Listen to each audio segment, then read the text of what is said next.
She had brought goat's milk, and now she stood in the doorway with the pail forgotten in her hand.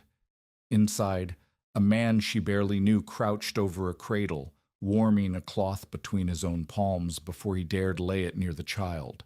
The candle on the table leaned hard toward the north wall, though the door was shut. Frost had grown along the inside of the cradle rail, fine as sugar, and it had not melted. The baby's breath came wrong, shallow, too far apart. The man pressed 2 fingers to the small throat, then lifted the whole cradle and turned for the stove. "Take my bed," he said, and his voice was harder than the cold. The cabin door opened against a wall of orange stove light, and the snow on the cradle runners melted before Asa Whitcomb had the thing fully across the threshold. Steam rose off the wood. He set the cradle down close to the fire, not against it, and turned to shut out the wind with his own back. Leonora Venn stood in the doorway behind him, with one blanket around her shoulders and another balled in her fist, as if she had meant to carry something out and forgotten what. "Shut the door," Asa said. She shut it. 7 weeks. That was how long Edwin Venn had been in the ground. A log on the autumn hall had rolled off a badly chalked sled and crushed his chest against a stump, and by the time the other men reached him, there was nothing left to do but carry him home. His last wages went into the earth with him, the box, the digging, the small run of credit at the company store that a dead man could no longer work off. What Edwin left his wife was a shack built for one summer of proving up a claim 3 miles northeast of Frazee, on a lot narrow enough to throw a stone across. Now it was December, and the shack was trying to kill what he had left behind. Asa knew the arithmetic before Leonora said a word of it, because he had walked her woodpile on the way in. 3/4 of a cord of mixed wood, half of it green birch that hissed more than it burned. At the rate that little box stove ate, it would last her 9 days. The cold in this country did not run 9 days. It ran 10 more weeks, and the worst of it had not even arrived. She had $2.15. He had seen the tin on the shelf and heard it when she moved it. A cord of dry wood, hauled out this far, cost more than everything in that tin, and then some. And the baby, Ruth, 6 months old, had already breathed one night of that cold too deeply. He had heard it in her before he saw the color. "You could go to your people," he said. It was not a suggestion. He wanted to hear her close the door on it herself. "My people are in Wisconsin," Leonora said. "They don't know Edwin is dead. The fare to reach them is more than I own, and the lodging on the way is more than that. And there's the note." "What note?" $28 against the shack and the lot. Due the 1st of February. She said it evenly, the way a person says a thing they have already lost sleep over. Kittredge holds it. So there it was. No wood, no money, no road out, and a paper that would take the roof in 8 weeks, whether the cold took her first or not. Asa had come up this road to return a borrowed fro and found a candle guttering behind an iced window, and now he was standing inside a problem that had no shape a reasonable man could get his hands around. He looked at the cradle.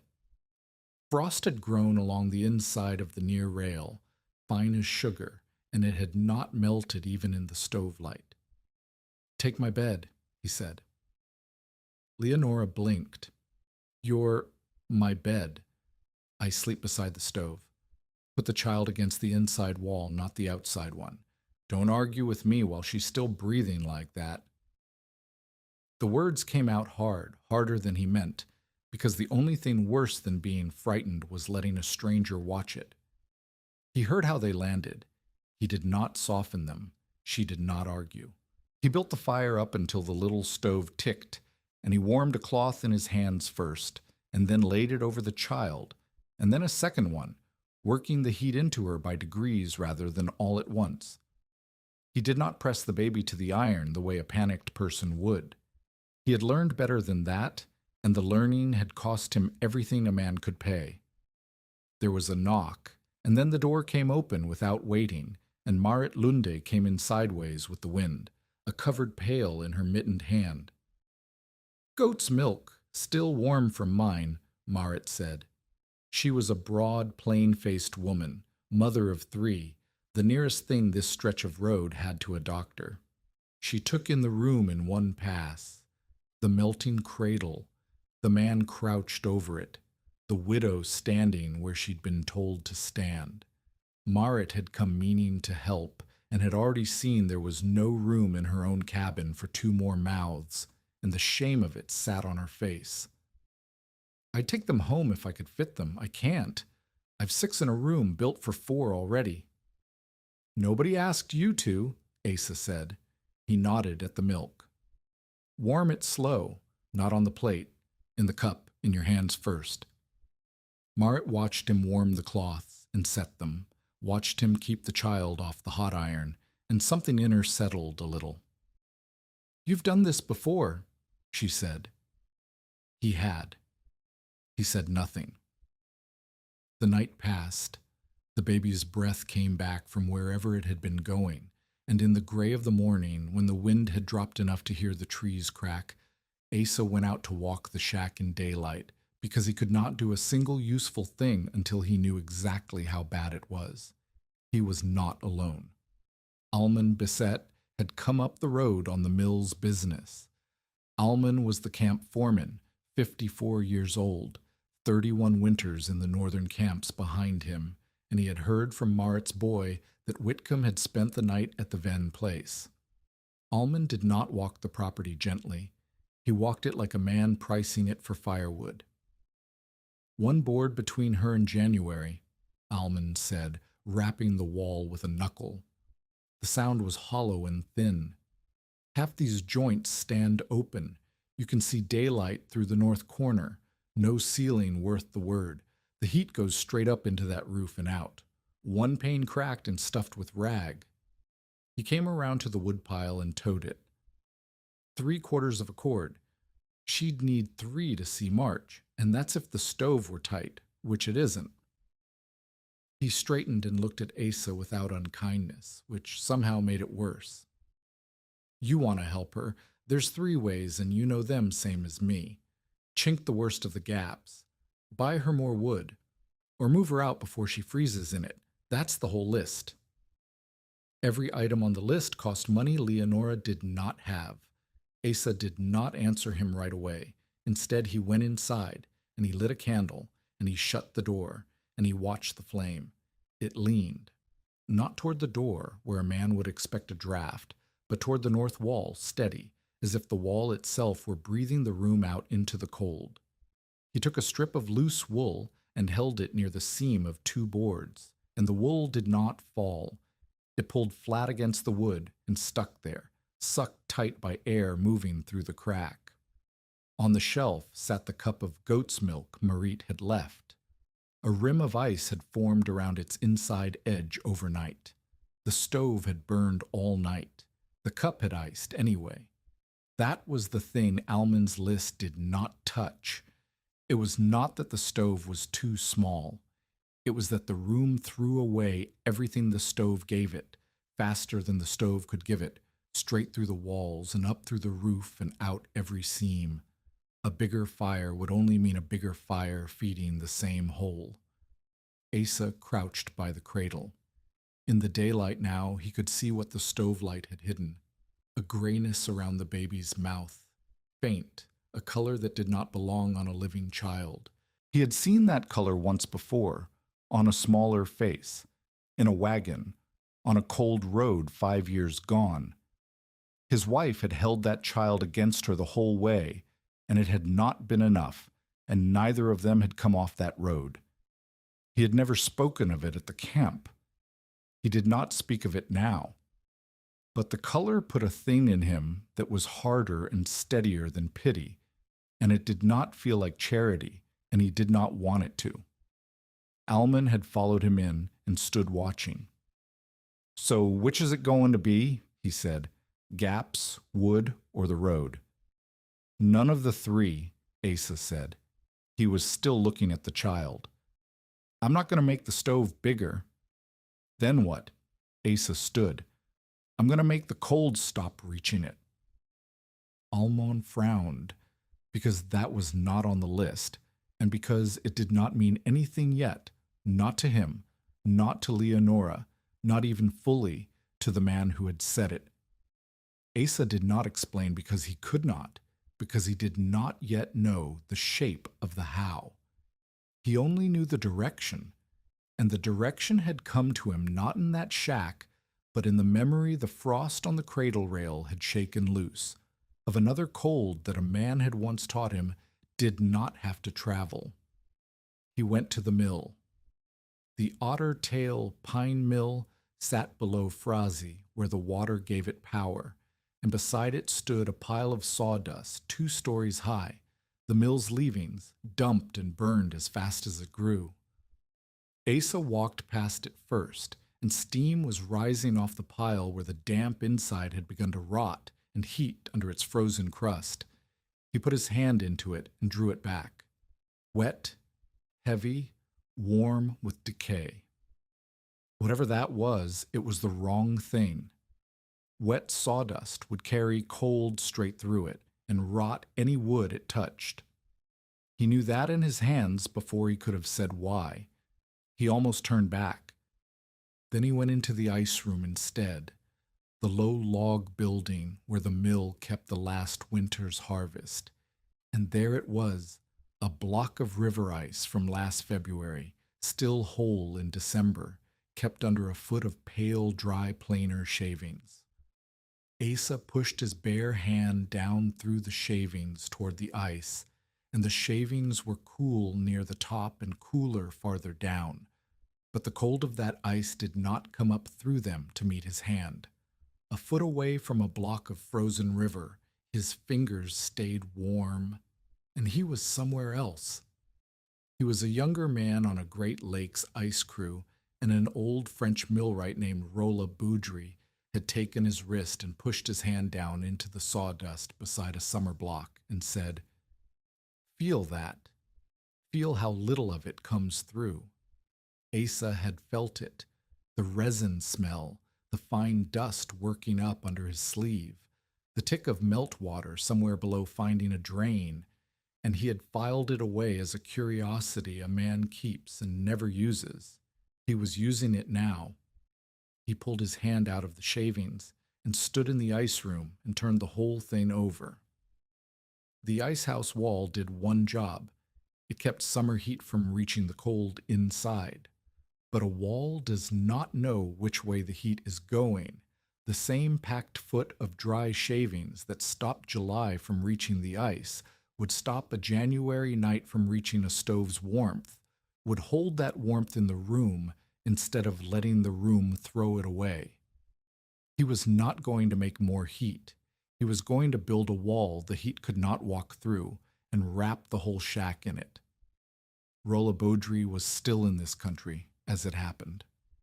63 now, Quebec-born, a millwright who had built ice houses along the lakes for 40 years before he drifted west, and he took his winters slow at a boarding table near the Otter Tail Mill because his knee no longer took the woods.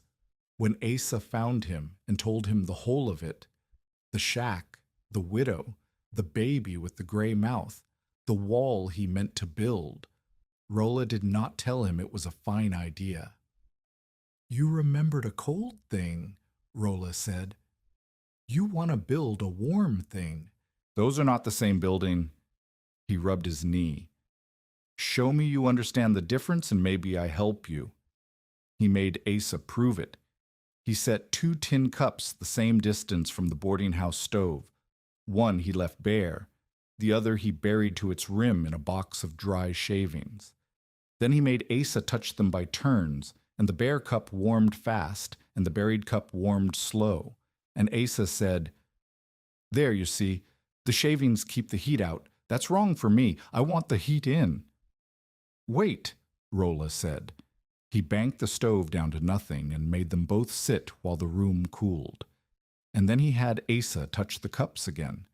The bear cup had gone cold with the room. The buried cup was still warm. It does not keep heat out, Rolla said. It keeps heat where it is, slow to come in, slow to go out. Your ice house and your widow's cabin are the same wall doing the same work in two directions. He held up a thick finger. But your cabin has things my ice house never had. Your cabin has a woman breathing, a baby breathing, a goat maybe, a stove throwing sparks, water in the air from all of it, wet and fire. An ice house fears neither. Your wall will fear both. Then he named the things that would kill it. The sawdust had to be dry, bone dry, or it would conduct the cold and rot the frame and settle into a dead, heavy mass. The outer shell had to be tight enough that wind-driven snow could not blow through it into the fill. The ceiling had to be packed too, or all the held heat would simply rise and leave through the roof, and the walls would be for nothing. The stove and its pipe had to be walled off from the sawdust entirely, because sawdust near an ember was not insulation, it was tinder. And the fill would settle after it was in Exalm. It always settled. So a man had to be able to open the wall and top it up, or he would come back in a month to a cold gap under the eave and never know why. Asa listened and did not argue, because every word of it was true, and he had thought of maybe half. The plan took shape between them at the boarding table. A second wooden shell, built about 12 inches out from Leonora's existing walls, all the way around, a shack inside a slightly larger shack, and the 12-inch space between them packed floor to eave with dry planer shavings and sawdust. A ceiling of the same laid in trays overhead. The door and the two windows boxed out through the new thickness so they did not become bare holes in the envelope. Weather paper lapped behind the new outer boards to turn the wind, and a separate walled bay of clay and sand and broken brick around the stovepipe so the fire and the fill never met. It was when they walked the shack together to measure that Merit Lunda said the thing that neither man had an answer for yet. She had come to check the baby and stayed to watch two grown men run a string line around a widow's cabin in the cold. She heard them out. Then she pointed a mittened hand down the slope to a low line in the snow where the ground dipped toward the creek. "That's the spring line," Marit said. "Comes April. The melt runs right through here, ankle deep some years.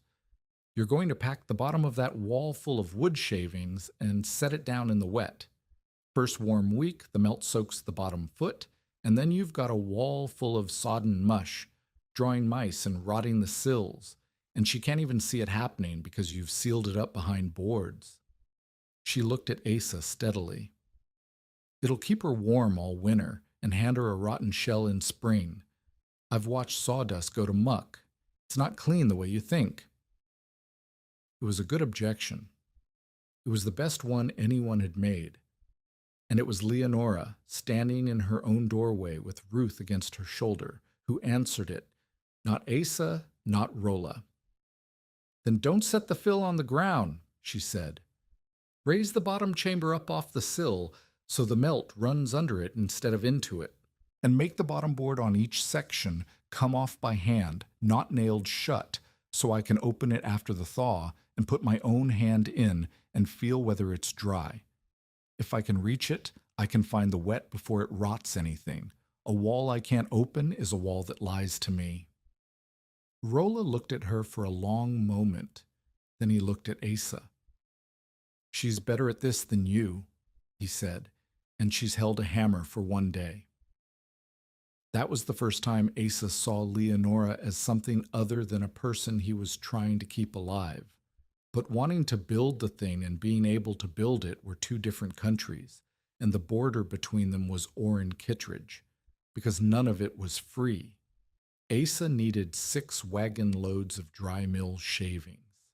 He needed something near 700 board feet of outer boards and near 30 pounds of cut nails and rolls of building paper and 2 clear days at the start when he could haul and frame without a shift getting in the way. He had $7.40 to his name and no clear day coming. And the sawdust, the boards, the nails, the wagon, the team, all of it belonged one way or another to the mill. To Orrin Kittredge, who kept the mill's books and ran its supply counter, and who was already watching from the office window the afternoon Asa first put a measuring stick to the waste pile. Orrin came out into the cold without a coat, which meant he did not mean to stay long. He was 46, narrow, careful with his hands and careful with his ledger, and he held 2 things Asa wanted very much to forget he held: the note on Leonora's shack and the say-so over every board foot that left the yard. "Whitcomb," Orrin said, "why is a company measuring stick against the company's pile on a company Sunday, and why is there a wagon hitched behind you?" Asa told him the plain of it, the widow, the shack, the wall he meant to build out of the pile the mill burned every week for nothing. Orrin almost smiled. "For nothing," he repeated. Interesting word, nothing. A thing's worth nothing right up until a man wants it. Then it's worth what he'll pay. He looked at the pile, and Asa watched him do the same arithmetic Asa had done and reach a different answer entirely. "That's company waste. You want 6 loads of it, you'll pay the company. $3 a load, $18 for sweepings we'd otherwise dump." He turned back toward his warm office. "And that's before boards and nails, which I also keep. $18 for the fill alone." Asa had $7.40. Orrin stopped at his door as if a kinder thought had caught him, though it had not. "There's an easier road for the widow, you know. She signs the shack over to me, cancels the note, clean, no debt. And I have a cleaning place at the company boarding house for her. Roof, wages, warm." He let it sit. "Only there's no room in it for an infant. She'd have to put the child somewhere. Plenty of folks would take a healthy baby off a girl with no means." He went in and shut the door on the cold. When Asa carried that offer back up the road, Leonora heard it out to the end. Then she said one word. "No." She did not say it loud. She said it the way she had said everything since Edwin died. Flat and final, and past the point where argument reached her. The mill heard about all of it by Monday, the way a mill hears everything. And Almond Bissett confronted Asa in the yard in front of the hands, where a foreman confronts a man he means to correct. "Let me understand it," Almond said, loud enough to carry. "You're going to risk a whole winter's employment, your board, your wage. You're standing in the only mill for 30 miles. To nail mill sweepings to the outside of a shack no dwelling man ever asked to have wrapped in garbage. For a woman you met a week ago." He shook his head. "Pack her walls with mill waste and you'll burn her out before you warm her. That's if the wet doesn't rot it and the mice don't nest in it first. I've 31 winters up here, Whitcomb. I've buried men who tried clever things instead of solid things." The hands were listening. This was the moment a man either backed down or made himself a fool for the season. "She asked for nothing," Asa said. "The cold did." Someone laughed. By dinner the yard had a name for it, Whitcomb's Sawdust Palace, and the name traveled up and down the road faster than the wind. Men who had never seen the shack knew for a fact it would rot, or burn, or fill with vermin, or all 3 by spring. Their doubt was not stupid. That was the hard part. Every man saying it had reasons, and the reasons were mostly true, and the only thing they were missing was the one thing Asa could not yet prove, that done right, dry and boxed and vented and topped, it would hold. It was Rolla who found the crack in Orrin's wall, not the shack's wall, Orrin's. "He can charge for boards," Rolla said, running a blunt finger down a page of the mill's own ledger that a friendly clerk had let him see. Boards have a number here. Slabwood has a number. Nails, a number. But look. He tapped an empty margin. Sawdust off the planing shed floor. There is no number. The company never priced it because the company never sold it. It burns it. Kittredge can forbid you the company team. That's his to forbid.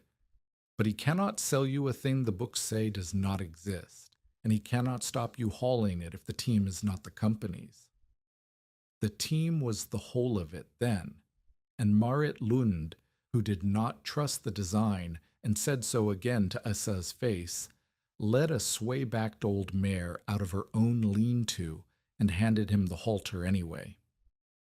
Not because I think it'll work, Marit said. I've told you what I think, but I've heard that baby breathe, and I'd rather be wrong and warm than right in burying her.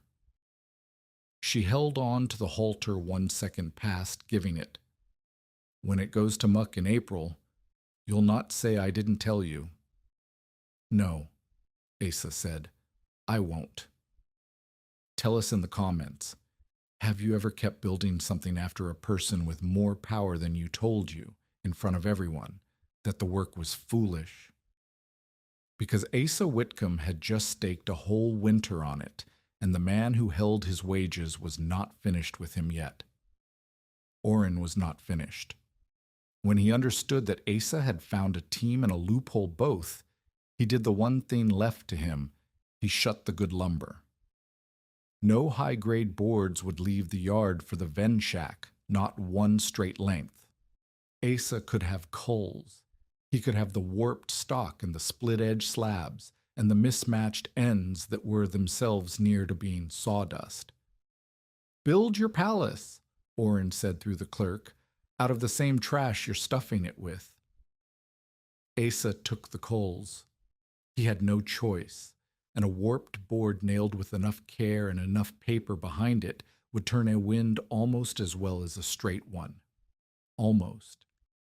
He loaded the old mare's wagon at the far corner of the pile, where the plainer shed shavings were, the pale dry ones, or so he believed, in the failing light, with his hands cold, and his mind on the boards and the nails, and the 2 days he did not have.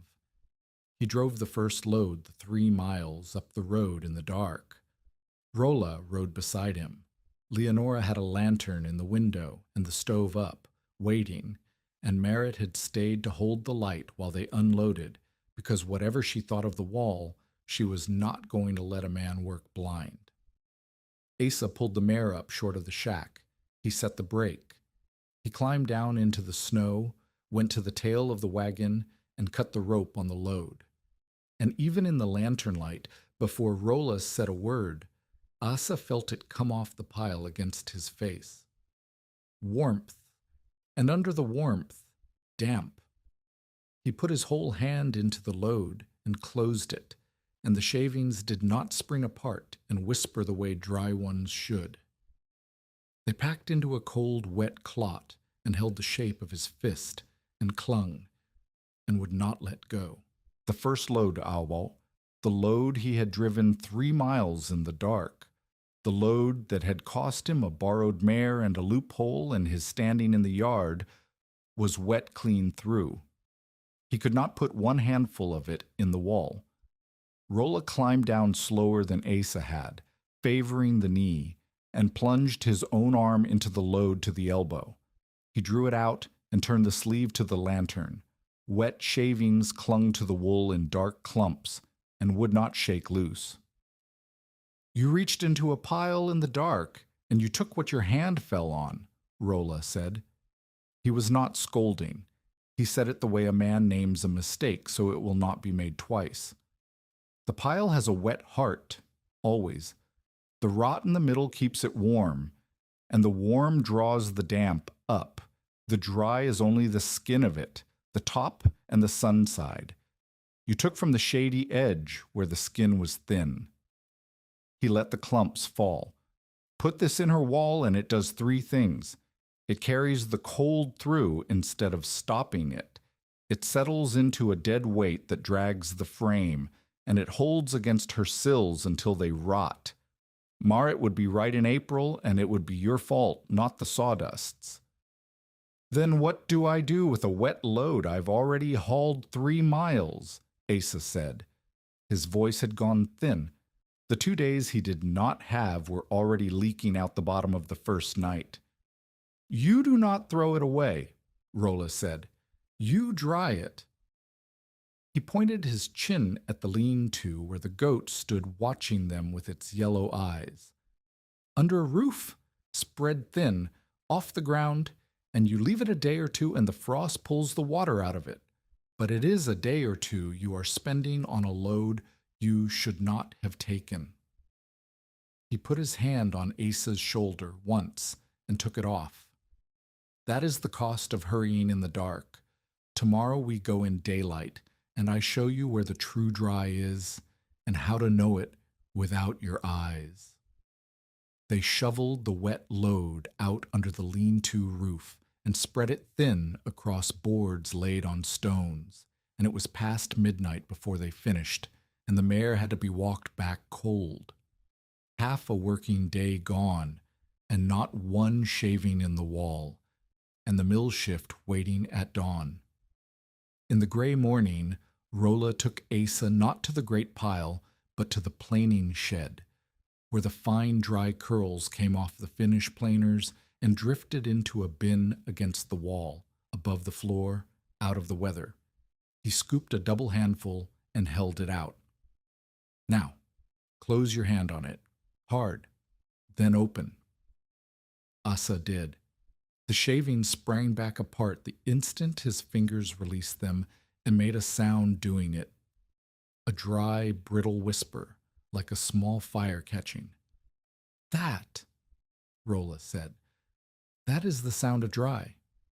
Wet does not spring, and wet does not whisper. Wet holds the shape of your fist and stays there, the way that load did last night. You will not always have light, and you will not always have time, but you will always have your hand in your ear. Squeeze, let go, listen. If it whispers, it goes in the wall. If it holds its shape, it goes under the roof to dry. He filled the bin's scoop and dumped it ringing into a clean barrel. You do not put a single handful in her wall that has not passed that test. Not one. A wall is only as dry as its wettest fistful. That was the lesson Asa would keep longest, though he did not know it yet. They framed in the last hour of Sunday, and then in the evenings after the shift, because the mill's machinery had thrown a shaft and shut down for repairs, and a shutdown was 2 more uninterrupted days if a man was willing to spend his own dark hours in them. Asa was willing. He set the 4 outer corner posts first, sinking them past the frost into the harder ground below, and he squared them off the old shack's own corners so the new shell stood a true 12 inches out on every side. Between the corners, he braced intermediate uprights, driving them at a slant against the coming wind, because an empty frame with nothing in it yet was the thing the wind could take, and he did not mean to give the wind an empty frame for long. To hold the 12-inch gap even, Rolla cut a fistful of little wooden gauge blocks, exactly 1 foot, and taught Asa to set one at every post before he nailed, so the cavity never wandered narrow at the top and fat at the bottom.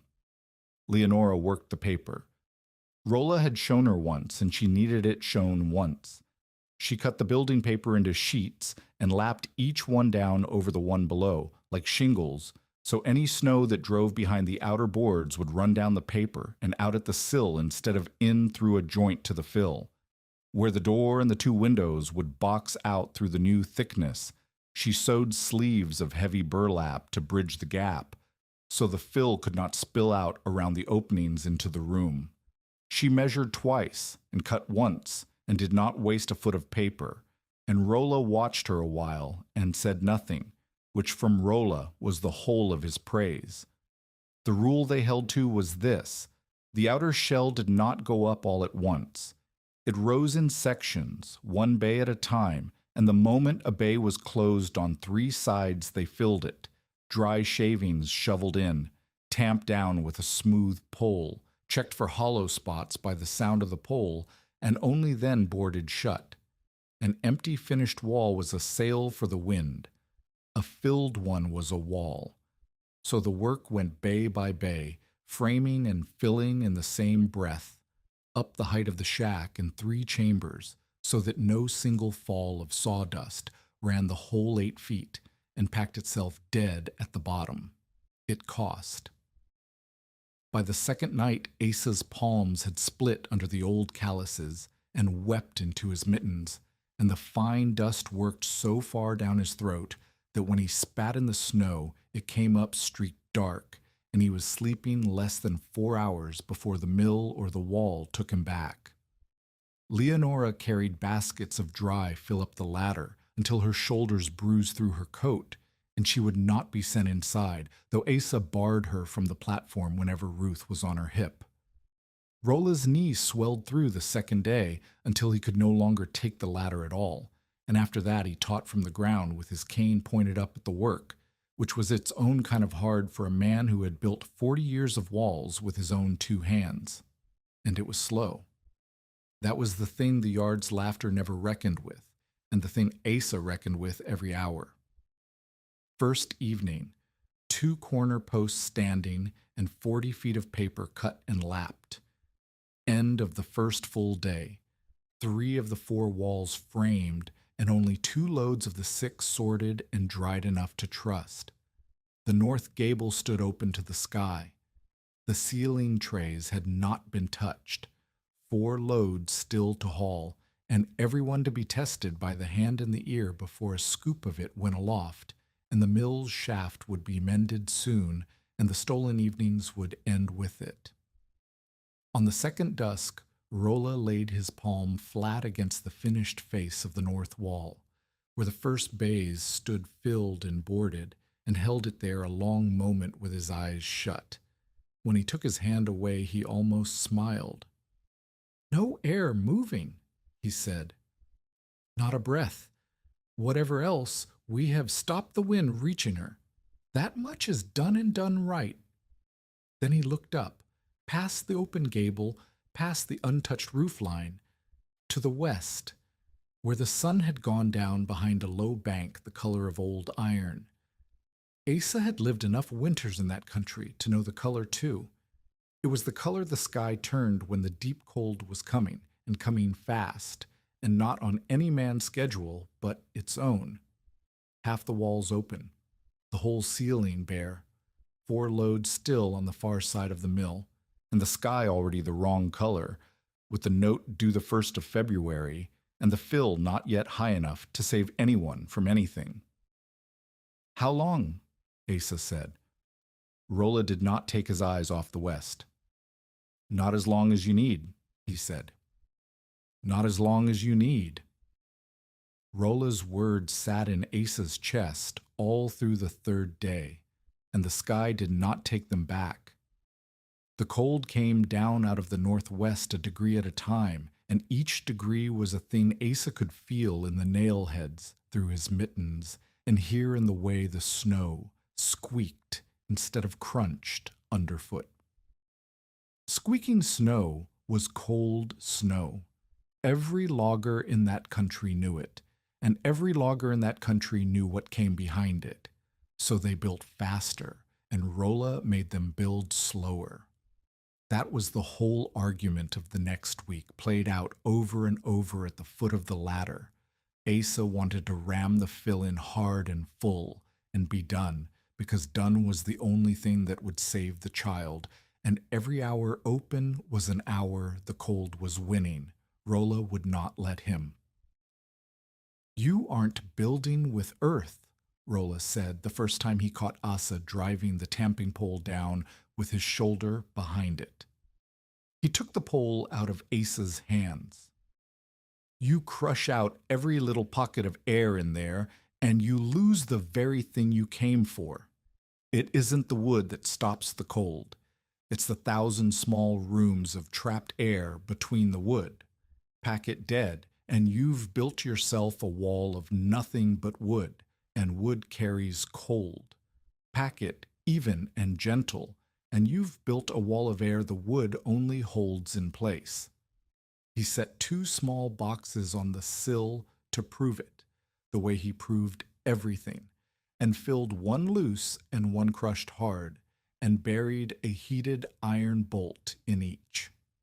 The bolt in the crushed box gave its heat back to the cold air in minutes. The bolt in the loose, evenly filled box was still warm to the touch long after. Firm enough, it will not slump, Rolla said. Loose enough, it can still breathe. Your hand will learn the difference. Do not let your fear teach it the wrong lesson. Asa learned the difference. His hands were bleeding through the mitten seams by then, and the dark streaks he coughed into the snow had not gotten better, but his hands learned it. The stove corner was where Rolla would give no ground at all. When Asa framed the bay behind the little box stove and reached for the shavings, Rolla stopped him with the cane across his arm. Not there, not one handful, within 2 feet of that pipe. Rolla had him build a different thing entirely in that corner.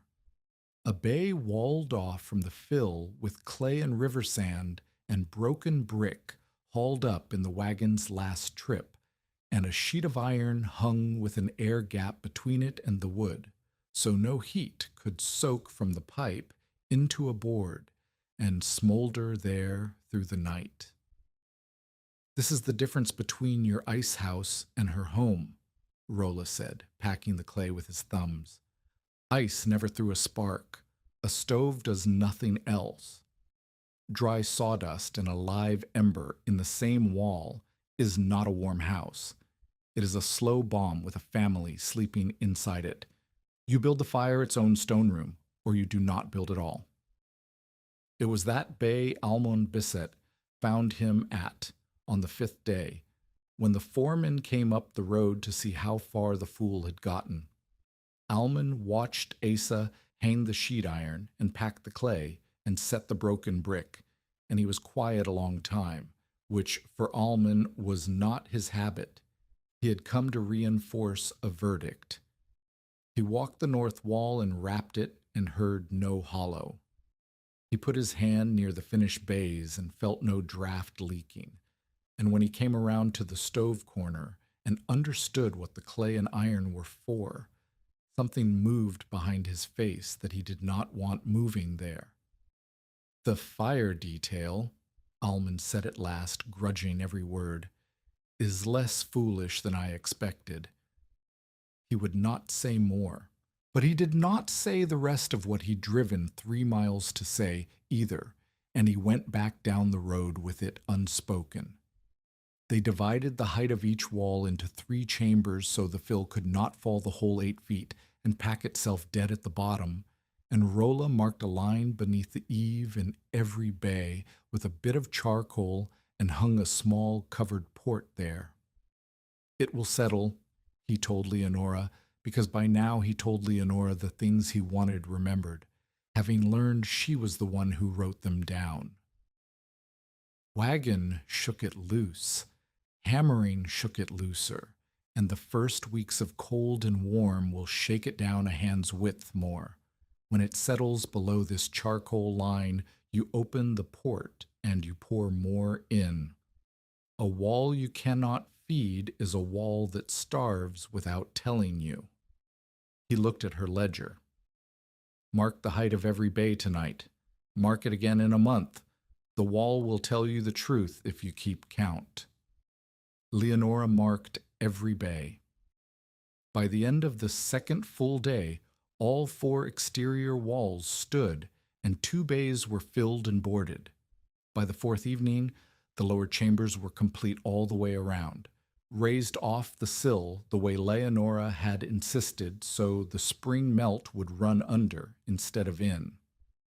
By the 6th evening, the ceiling trays were laid and half packed, and the coal kept coming down, and the wood in Leonora's pile kept shrinking, down to half a cord now, then a third, the survival math grinding smaller under them even as the wall climbed higher. Then the wall bit back. On the seventh night, a warped coal board, one of the twisted lengths Orrin had left him instead of straight lumber, split down its grain in the hard cold, and the wind found the gap before morning and emptied half of a filled bay across the snow. Asa came out at first light to a drift of pale shavings blown 50 feet down the slope and a wall standing open where a wall had been. Near 50 cubic feet of dry fill, hauled and tested and packed by hand, gone in a night to one bad board. He stood in the wind and did the arithmetic, and it was ugly. 2 days of hauling to replace it. 2 days he did not have, and no straight board in the county he was allowed to buy. That was when Almon Bissett came up the road again, and this time he was carrying something. 2 soundboards, planed and true, from the camp repair shed. He set them against the wagon without quite looking at Asa. "These are loaned," Almon said, hard, before Asa could say anything at all. "Against your spring wages. You'll pay them back, board for board, or I'll take it out of your pay myself. Don't think I won't." He was lying, and both of them knew he was lying, and the lie was the only shape his help could take without costing him the pride of 31 winters. A split board isn't the wall's fault. It's yours for building with garbage, but a man shouldn't lose a child over a bad plank. He turned to go, then stopped. "That's all it is. Boards." "That's all it is," Asa agreed. He did not thank him. Thanking Almon would have broken the thing that let Almon do it. The first skeptic had crossed over, and neither man would ever say so. Orrin Kittredge crossed the other way. When word reached the office that Almon had loaned camp lumber to the Sawdust Palace, Orrin posted a notice on the mill door in his careful bookkeeper's hand. No company employee was to assist Whitcomb during working hours on pain of docked pay, and no company nail was to leave the yard for the Venn shack. He could not stop the sawdust. He had found he could not price a thing his own book said did not exist. But nails he could stop, and Asa was near out of nails, with the north gable still open to the sky. It was Leonora who solved it, and she solved it out of the ground her dead husband left her.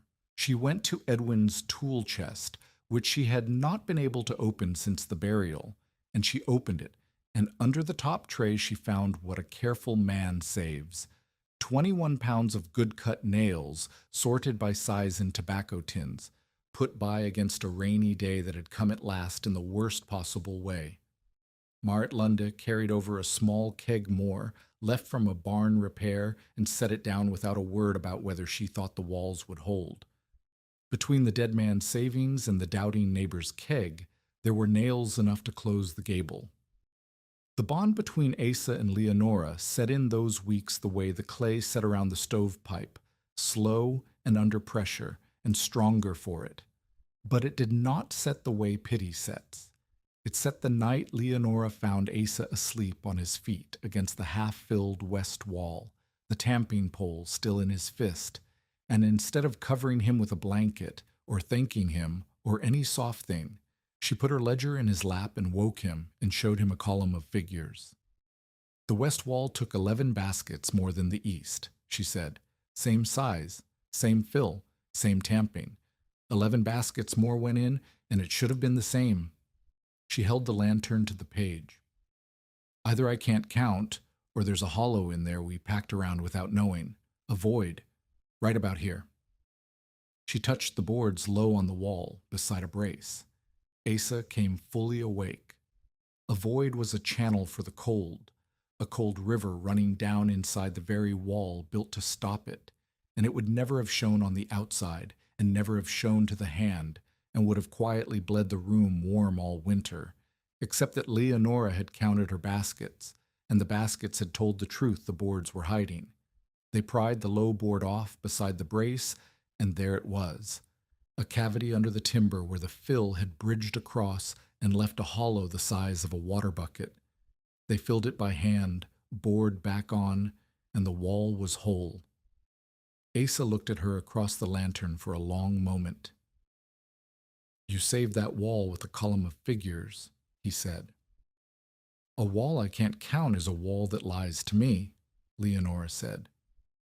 It was near the same thing she had said the first day, when she'd made him build the ports she could open. But she said it now like a person who had proven herself right, and she had. And the thing in Asa's chest that had started as the memory of a smaller face on a colder road turned, that night, into respect. Respect was harder to carry than pity. It asked more of a man. He carried it. On the 8th evening, 5 of the 6 loads were packed and boarded. The north gable still stood open, and 60 cubic feet of fill still had to go into it, and the forecast, the bone ache in Rola's bad knee, the color of the west, the squeak of the snow, said 3 days, maybe less, before the sky came down. They filled the last of the ceiling on the 9th day, and the north gable on the 10th, working by lantern past midnight both nights. And when the final board went on over the reserved dry fill in the last ceiling tray, Asa did not feel triumph. He felt only the sudden stop of a thing that had been driving him for 2 weeks, and under the stop, the fear that they had run out of days before they ran out of wall. The innovation was finished. Now it had to be true. Leonora moved back into the shack before the storm, and it was her decision, not Asa's, and they argued about it hard. Asa wanted her at Maritz until the wall proved itself. Leonora would not have it. "A wall that only works while I'm sheltered somewhere else isn't a wall," she said. "It's a story you tell yourself. I won't know if it's real until I sleep in it with Ruth against that inner board and wake up warm. Nobody proves a boat by keeping it on the beach." She carried the cradle back over the new boxed threshold, and Asa could not stop her, and part of him did not want to, 'cause she was right, and part of him hated that she was right. The early measurements came in over the next quiet days, and Leonora wrote every one of them in the ledger that had already saved the west wall. Before the retrofit, on a night near 10 above zero, that room had fallen from 48 degrees to 33 within 90 minutes of the fire being banked. Now, on a night at 4 above, colder outside by 6 degrees, the room fell from 62 to 54 over the better part of 6 hours, with the stove damped down near to nothing. The candle no longer bent toward the north wall. It stood straight up and burned clean. Snow packed against the outer boards stayed frozen hard, while the inner wall, an arm's length in, felt merely cool to the palm instead of biting. And the wood, Leonora tracked the wood the closest of all. The wood now lasted. 1 small armload fed the stove every 5 or 6 hours, where the old shack had wanted feeding every 90 minutes. She would not write down a tidy fraction because Rolla had warned her off it. This was 1 shack, in 1 cold, and honesty was worth more than a clean number, but she did not need a clean number to see that the woodpile was outlasting the calendar for the first time since Edwin died. The skeptics were not converted. They were only quieter, and quiet was not the same thing. Marit came and put her hand to the warm inner wall, and then frowned at the window, where a film of moisture had begun to bead on the cold glass. "A warmer room breathes more water," she warned. "All of you, and the goat, and the steam off the stove. It has to go somewhere, and it'll go to the coldest thing it can find, and freeze there. Watch your glass. Watch your corners. Wipe them, and air the room at midday, or you'll trade a cold house for a wet one." Leonora began wiping the glass each morning and cracking the door a hand's width at noon, and wrote that down too. Almond came and stood in the warm and would not be impressed. "A calm night is not weather," he said. "Any fool can hold heat on a still night. Let the north wind lean on it. Let it lean all night and drop the mercury off the bottom of the glass. Then tell me about your palace." He was not wrong, and Asa knew he was not wrong, and the knowledge sat in Asa's stomach like a stone. And Orrin came because he held the note and meant to look over the property that secured it. He got as far as the doorway. He felt the warmth come out at him. Warmer than his own office, warmer than the boarding house he ran, and something in his narrow face closed like a ledger, and he would not step fully inside. He inventoried the shack from the threshold, made his mark in his book, and left. A man does not like to stand inside the proof that he was wrong about the price of a thing. Then, on the 12th of January, the sky told the truth. It began soft, and that was the cruelty of it. The morning came up almost mild, the softest morning in 3 weeks. Snow slid off the south-facing roofs in wet sheets.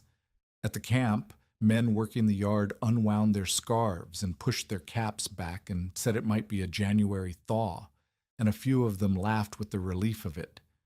Asa did not laugh. He had seen the west go iron-colored 2 nights running, and mild mornings that came after iron skies were not thaws. They were the intake of breath before something screamed. By early afternoon, the something screamed. The wind did not rise. It arrived all at once, out of the northwest, as if a door had been opened on a country made of knives.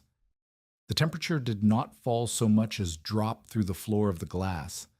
The soft snow of the morning was picked up whole and thrown sideways, and behind it came new snow, dry and fine as flour and moving flat and fast enough to flay skin. And inside of 10 minutes, a man at the camp could not see the sawmill from the yard. The telegraph went dead to the west first, then to the east. The roads did not fill with snow. They ceased to exist. And Asa Whitcomb was 2.5 miles away at the logging camp when the white wall reached Leonora's shack. And inside that shack, with the wind hammering the new boards, and her mother standing very still in the middle of the room, the baby Ruth began to cough. The road erased itself in minutes. Leonora watched it go from the one clear pane, watched the goat lean to blur and then vanish behind the blowing white, and she understood that she was about to be more alone than she had ever been in her life. She did the one useful thing there was time to do. She took a length of cord and tied one end to the door latch and the other to the lean-to post while she could still see the post, so that the goat, at least, could be reached without a person walking off into the white and never coming back. Then she came in and shut the door and dropped the bar and turned to face the wall she had helped build to learn whether it was a wall or a story. The wind hit the outer shell like a living thing throwing its shoulder against the boards. The new lumber groaned. The cull boards Orrin had forced on them flexed and complained along their warped grain, and Leonora's heart went into her throat at every sound. But she made herself listen past the outer shell to the old inner wall, the wall she had slept against for weeks. And the old wall was still. It did not groan. It did not breathe. The storm was spending all its fury on the outer skin, and the 12 inches of trapped air and dry shavings between were eating the fury before it reached the room. The proof was the candle on the table. Outside, the wind screamed and the boards cried out. Inside, the candle flame stood straight up and burned without a waver, as if the storm were a rumor from another country. Then the child coughed again, harder, and Leonora could not tell what it was. Cold working in through some seam she could not find? Smoke, if the storm was starving the stove of air? Or only the ordinary illness of an infant, come at the worst hour God ever made? She did not know, and not knowing was its own storm. She held Ruth against the warm inner board and counted the child's breaths against the wind and waited for a man who was 2.5 miles away on the wrong side of a road that no longer existed. At the camp, Alman Bisset had counted heads and barred the bunkhouse door. "Nobody sets foot outside," he said. "I've seen this weather take men 20 feet from a door they were walking toward. You stay put, all of you, and you stay put till it's spent. He said it to the room, but he said it at Asa because he knew where Asa's mind had gone the instant the wind arrived. Asa was already at the door. He had done the arithmetic. Leonora had been alone the better part of 3 hours now, with a coughing child, and a wall no one had ever tested against real weather, and there was no answer to the arithmetic that let him stay by a warm stove. You'll die between here and there, Almond said. Maybe, Asa said, but I'll die going, not sitting. He wrapped his face and pulled his cap down and took a coil of rope off the wall. Almond swore, long and hard, and then Almond took a rope off the wall too. You'll die alone if I let you go alone, the foreman said, and I've had enough of burying men who did clever things by themselves. The truth was more than that, and both of them knew it. Almond no longer believed the old shack would stand the night unattended, and some part of him had stopped believing the sawdust would fail, and he needed to see with his own eyes which belief was true. They tied the rope from his belt to Asa's, 3 feet of line between them, and they went out into the country made of knives. If you're invested in this story, subscribe and stay with us, because the man who tried to stop that cabin from ever being built was right now staggering blind through the worst blizzard in that country's memory, and he was about to owe his life to it. They went by feel. The fence line first, post to post, Asa's mitten never leaving the top rail because to lose the rail was to lose the world. When the fence gave out, they went by the rope and by the slope of the ground under their boots, downhill toward the creek, then along it. The fine snow drove into the gap between goggle and cheek and cut like ground glass. Talk was impossible. The wind took a shout and shredded it before it traveled a yard. They walked in a white nothing with no up and no down and no distance. And the only real things in the universe were the rope between their bodies and the next step. It was Asa who heard the horse, a sound wrong for the storm, iron on iron, a hoof striking against a trace chain, over and over, the panic rhythm of an animal down and fighting to rise. He turned toward it against Almond's pull on the rope, and they found the wagon first, overturned, a black bulk in the white, one wheel still turning slow in the wind. And half under it, half buried already in the drift the wagon's own body was catching, lay Orrin Kittredge. Orrin had left the mill office an hour into the storm, certain a careful man with a good team could make his own home before the worst of it. He had been wrong about that the way he had been wrong about the price of sawdust. The team had gone off the vanished road and the wagon had gone over, and now the bookkeeper lay conscious and unable to stand, one leg pinned wrong, one mitten torn away somewhere in the white, the bare hand already the color of tallow, and the wet sleeve of his coat frozen fast to the ground where he had fallen. He was perhaps 400 yards from his own warm office. He would never have crawled 40. Asa got down beside him and put his mouth to Orrin's hood. Can you feel the leg? Both of them, Orrin said, which was the wrong answer and the frightening one, because a man who cannot feel his legs is farther gone than a man who can. Asa peeled the sleeve off the ice, and Orrin cried out, and the wind ate the cry. There was a decision in it, and Asa made it in a heartbeat, and it was the strangest decision of his life. The nearest shelter was not Orrin's office, and not the mill, and not the camp. Every one of those was too far to reach dragging a man who could not walk. The nearest shelter, the only shelter they could reach before the cold finished all 3 of them, was a widow's shack wrapped in mill sweepings, 300 yards up a slope, that this same man had tried to price out of existence and then tried to take by taking her child. "We're taking him to the Venn place," Asa shouted into Almond's hood. Almond understood the whole of it in 1 second, the distance, the choice, the terrible justice of it, and Almond did not argue. They got Orrin up between them, an arm each, the rope retied around all 3 now, and they hauled him up the slope toward a light that kept vanishing and coming back through the blowing snow, a small yellow smear that was there and gone and there again. The lantern Leonora kept burning in the one clear pane. 3 men roped together, one of them dead weight, climbing blind toward a light that the storm tried, again and again, to blow out. The door came open before they reached it.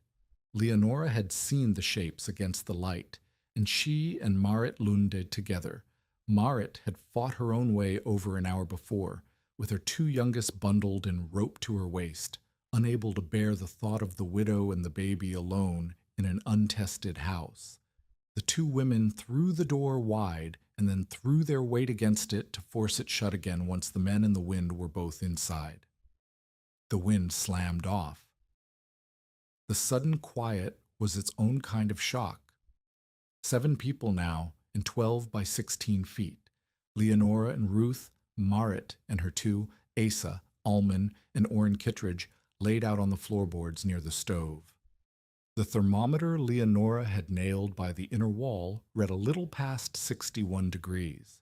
Outside, in the hours that followed, the dramatized reading on the porch glass would fall past 30 below and keep falling.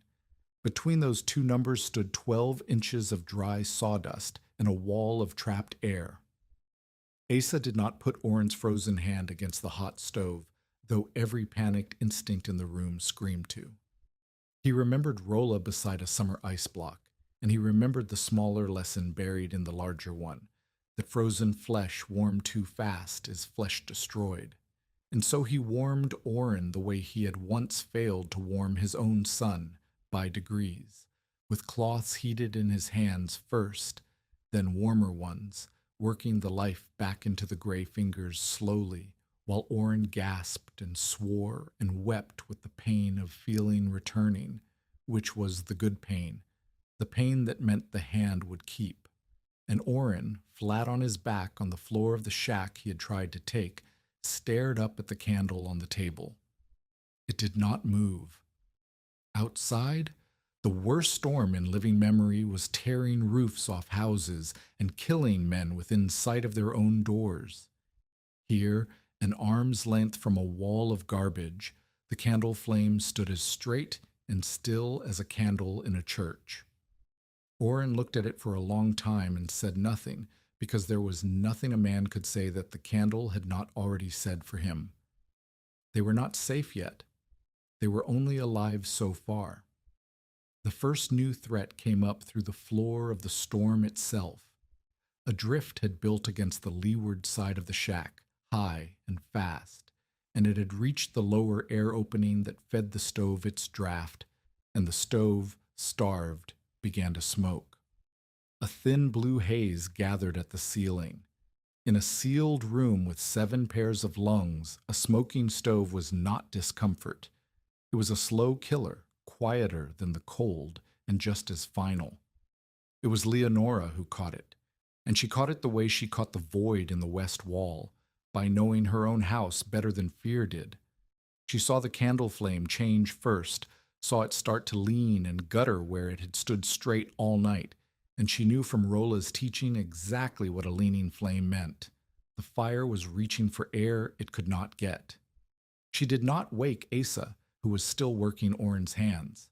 She climbed onto the stool herself, opened the isolated lower access panel Rolla had insisted on building, and found the intake choked with driven snow.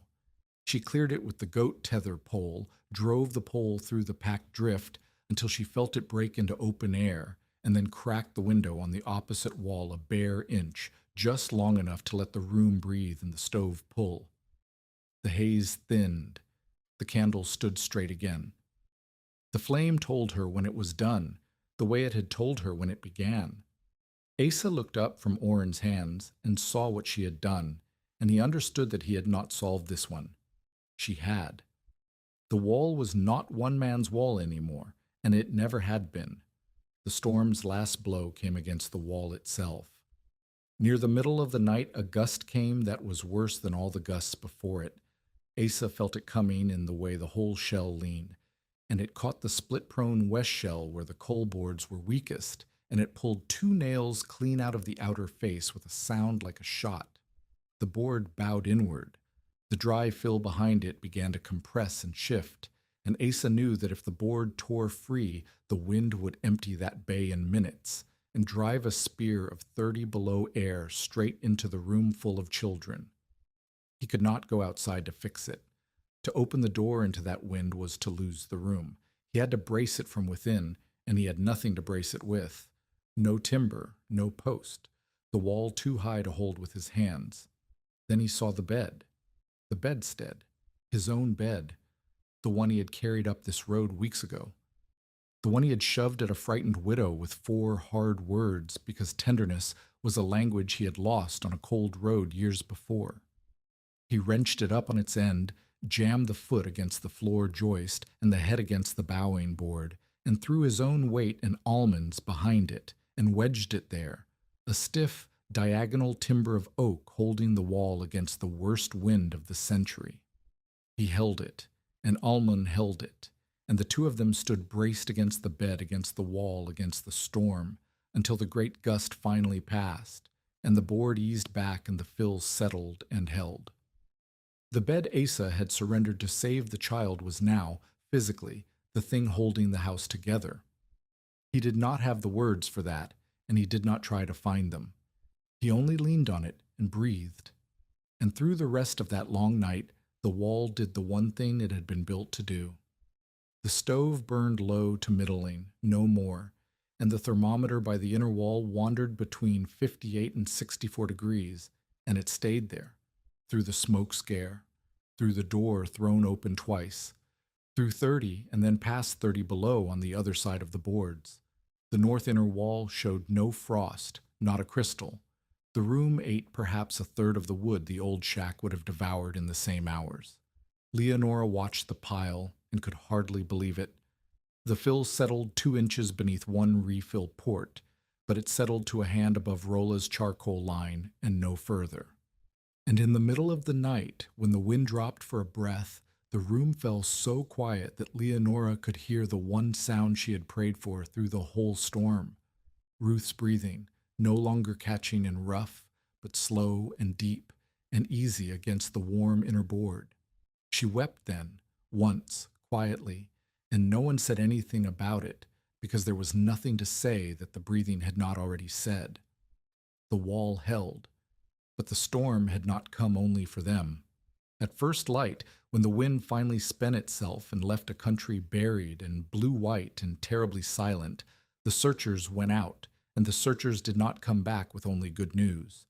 On the next claim over, they found a shack half unroofed, the wind having peeled its shingles away like the skin of an apple, and the man who owned it alive but only just, severely frostbitten, having survived the night crouched inside an overturned table with a blanket over it because the room around him had become the outdoors. The mill's own repair shed stood with snow packed a foot deep through the gaps in its board walls. Down the road, other doors did not open at all, and the searchers went quiet at those. And Asa did not ask and was not told, not that morning. The storm had killed. Survival inside one warm room did not undo the dying outside it, and the men who stood in Leonora's doorway that morning knew it, and no one crowed, and no one called it a victory. A thing can be true and still leave grief standing in the room beside it. Rolla Beaudry came with the first organized search party once the wind let a man walk. He came up the slope on his bad knee, slow, and he did not embrace anyone or say a word of comfort. He did the only thing that would have meant anything from Rolla. He went to work checking. He read the thermometer. He knelt at the refill port and measured how far the fill had settled and grunted when it proved above his line. He opened the lower inspection board and put his old hand deep into the wall and drew it out and rubbed the shavings between his fingers, and they sprang apart and whispered, "Dry," after the worst night that country had ever thrown at them. He examined the clay and iron bay behind the stove and found no scorch, no char, nothing but warm stone. Only then did he look at Asa, and only then did the old millwright let one corner of his mouth move. "Dry," Rolla said. All of it, dry and warm and standing. It was the highest praise he had. Almond Bisset gave the other kind. He stood in the doorway, looking down at Orrin Kittredge, who was sitting up now against the warm inner wall with his ruined and saved hands wrapped in warm cloth. And Almond said it loud enough for every man in the search party to hear, because a foreman who has been wrong owes his wrongness a public voice.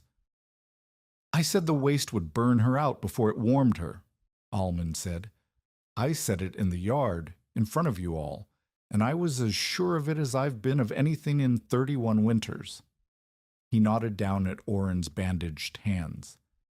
The only reason Kittredge has fingers left this morning is that Whitcomb packed those walls with the very garbage I told him would kill her. I was wrong. Write it down somewhere. Almond Bisset was wrong. No one wrote it down, but no one in that country ever forgot he had said it. For a moment it seemed the story had found its bottom, the wall proven, the doubter converted, the enemy alive by grace of the thing he'd fought. The men stood in the warm room and let the relief of survival settle over them. Then Marit Lunde, who did not deal in relief, knelt down at the base of the outer wall on the sunward side, where the first thin warmth of the risen sun was already touching the new boards. She put her fingers to the sill, and they came away wet. She looked closer. A line of meltwater, thin as a thread, had begun to gather and creep along the bottom of the outer boards, where the sun-warmed snow had started already to give itself back to water and go looking for the lowest place it could reach. Marit stood up slowly and looked at Asa, and there was no triumph in her face, and no fear either, only the flat certainty of a woman who had said a true thing weeks ago and was watching it begin to come true. Winter didn't beat it, Marit said. I'll grant you that. Winter came with everything it had, and your wall stood.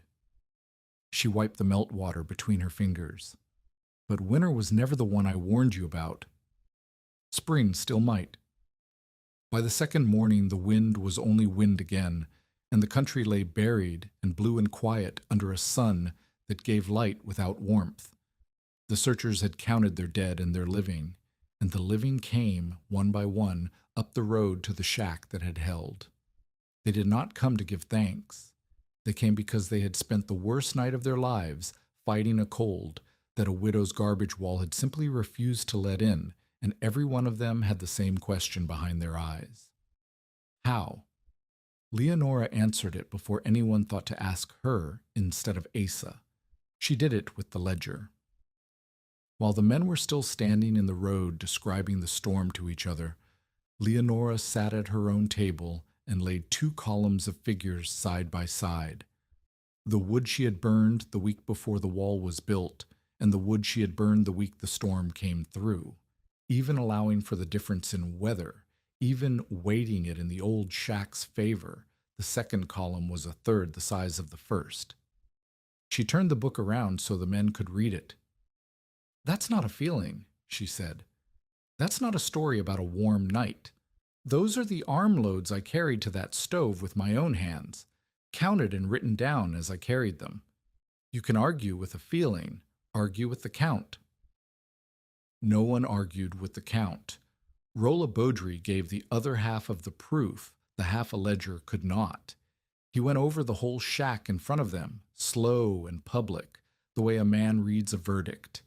He opened every inspection board and put his hand into every wall. Dry, he said, in all but one lower bay on the north side, where a little damp had crept up from the sill. He measured the settlement and found it between 2 and 4 inches, well within what he had marked. He opened the clay and iron bay behind the stove and showed them no scorch, no char, nothing but warm stone after the fire had run hard for a night and a day. He showed them the refill ports and how a man could feed the wall for years without ever tearing it open. The settlers watched an old millwright with a bad knee handle the thing like something he trusted, and trust in that country spread faster than doubt ever had. Almond Bisset made the trust official. He did it at the mill 3 days later, in front of the whole crew. And he did it because he was a man who understood that an admission whispered in a doorway was worth nothing, and an admission made in the open cost something, and only the thing that cost was worth having. He climbed up on the loading dock where the foreman stood to give the day's orders, and he waited until he had all their faces. "Most of you heard me tell Whitcomb his wall would burn the widow out before it warmed her," Allman said. "Some of you laughed with me. I want the same men who laughed to hear this." He let it sit. "I was inside that shack the night the storm came. I helped carry Kittredge in out of the cold, and I watched a candle burn straight up not 2 feet from a wall packed with the very mill sweepings I called a coffin. I have 31 winters in these woods, and I was wrong, flat wrong, in front of all of you, and I'll not have any man here dismiss that wall on my old say-so. If you've a family sleeping cold, go see Whitcomb. That's the last I'll say of it." He climbed down. It had cost him his pride, publicly, and it was the most valuable thing he ever gave the method, because a doubter's conversion carries a weight a believer's praise never can. They came after that, not all at once, but steadily, and they came with need written on them. First was old Torsten Moen and his wife Ragna, who had wintered 30 years in a one-board cottage that had never once been warm, and whose hands shook now with more than the cold. Then a young family down the creek whose only child slept in a cot pushed against the outside wall because there was nowhere else to put it, and who had lain awake all through the storm listening to that wall. Then the mill's cook, a widow herself, quartered in an unlined lean-to room off the back of the boarding-house kitchen where the heat of the great stove never reached. Each of them came to Asa, and Asa, who could not take $1 from people who had none, told each of them the same thing. He would give the labor free. Leonora would not let him leave it there. "Free is charity," she said to him the evening after the Moen's visit, "and charity you take once and are ashamed of forever. If you build these walls for nothing, you make beggars of good people, and you make a saint of yourself, and neither one lasts a winner." She had thought it through the way she thought everything through. "Nobody pays in money who hasn't got money. They pay in what they have. Ragna Moen sews a straight seam. She can make the burlap sleeves for the openings. The cook feeds the crew that builds the next wall. The man down the creek owes his own labor to the household after him, and that household to the next. Not charity. A debt that moves forward instead of a debt that traps." She looked at him. "That way the wall isn't yours to give. It's theirs to pass on." Asa built the Moens' walls that week, and Ragna Moen sewed the sleeves for the family down the creek, and the man down the creek hauled dry shavings for the mill cook, and the mill cook fed the crew, and the thing Leonora had described began quietly to turn over on its own. Marit Lunda came last, and Marit came hardest, because Marit had been right once and did not intend to be talked out of it. She did not ask to have her cabin wrapped. She asked to inspect one that already was. She spent a whole afternoon on the Moen's new walls, and she did not take Asa's word for anything. She opened the low inspection board on the north side and pushed her arm into the shoulder and felt along the sill. She asked how high the fill was raised off the wood. She asked what the capboard slope was and made Asa climb up and show her. She asked 3 separate ways. The only question she had ever cared about. What happens to the bottom of this wall when the snow melts and the ground turns to soup? "It runs under, not in," Asa told her, and showed her the raised chamber and the sacrificial channel Rolla had taught him to cut in the ground beyond the sill. Marit felt the dry shavings between her fingers a long time. Then she stood and brushed off her apron. "I'll take the north wall in the west," she said. "Not the south, not the east. Those get sun, and they've never been my cold walls. And I'll open that board myself every thaw, and if I ever pull out one dark handful, I'm tearing the whole thing off your reputation." It was as close to belief as Marit gave anyone. It was worth more than the loudest praise in the county, because everyone knew Marit Lunde had spent the winter waiting to be proven right, and here she was choosing the wall anyway. For the settlers who still doubted, And plenty did. The ones who had not spent the storm inside the proof, Asa and Leonora built a thing anyone could see. 2 boxes the same size, one walled with a single board, one with a foot of dry shavings between double walls, a tin cup of warm water in each, and a weighed measure of snow packed around each box, and a thermometer in each cup. Then they left them, and let the doubters come back in an hour and put their own fingers in the water. The single wall cup had gone cold. The sawdust cup was still warm. It proved nothing to a man of science and everything to a man deciding whether to trust his children's winter to a stranger's idea. It gave the doubt something to touch, and the ledgers gave it something to reckon.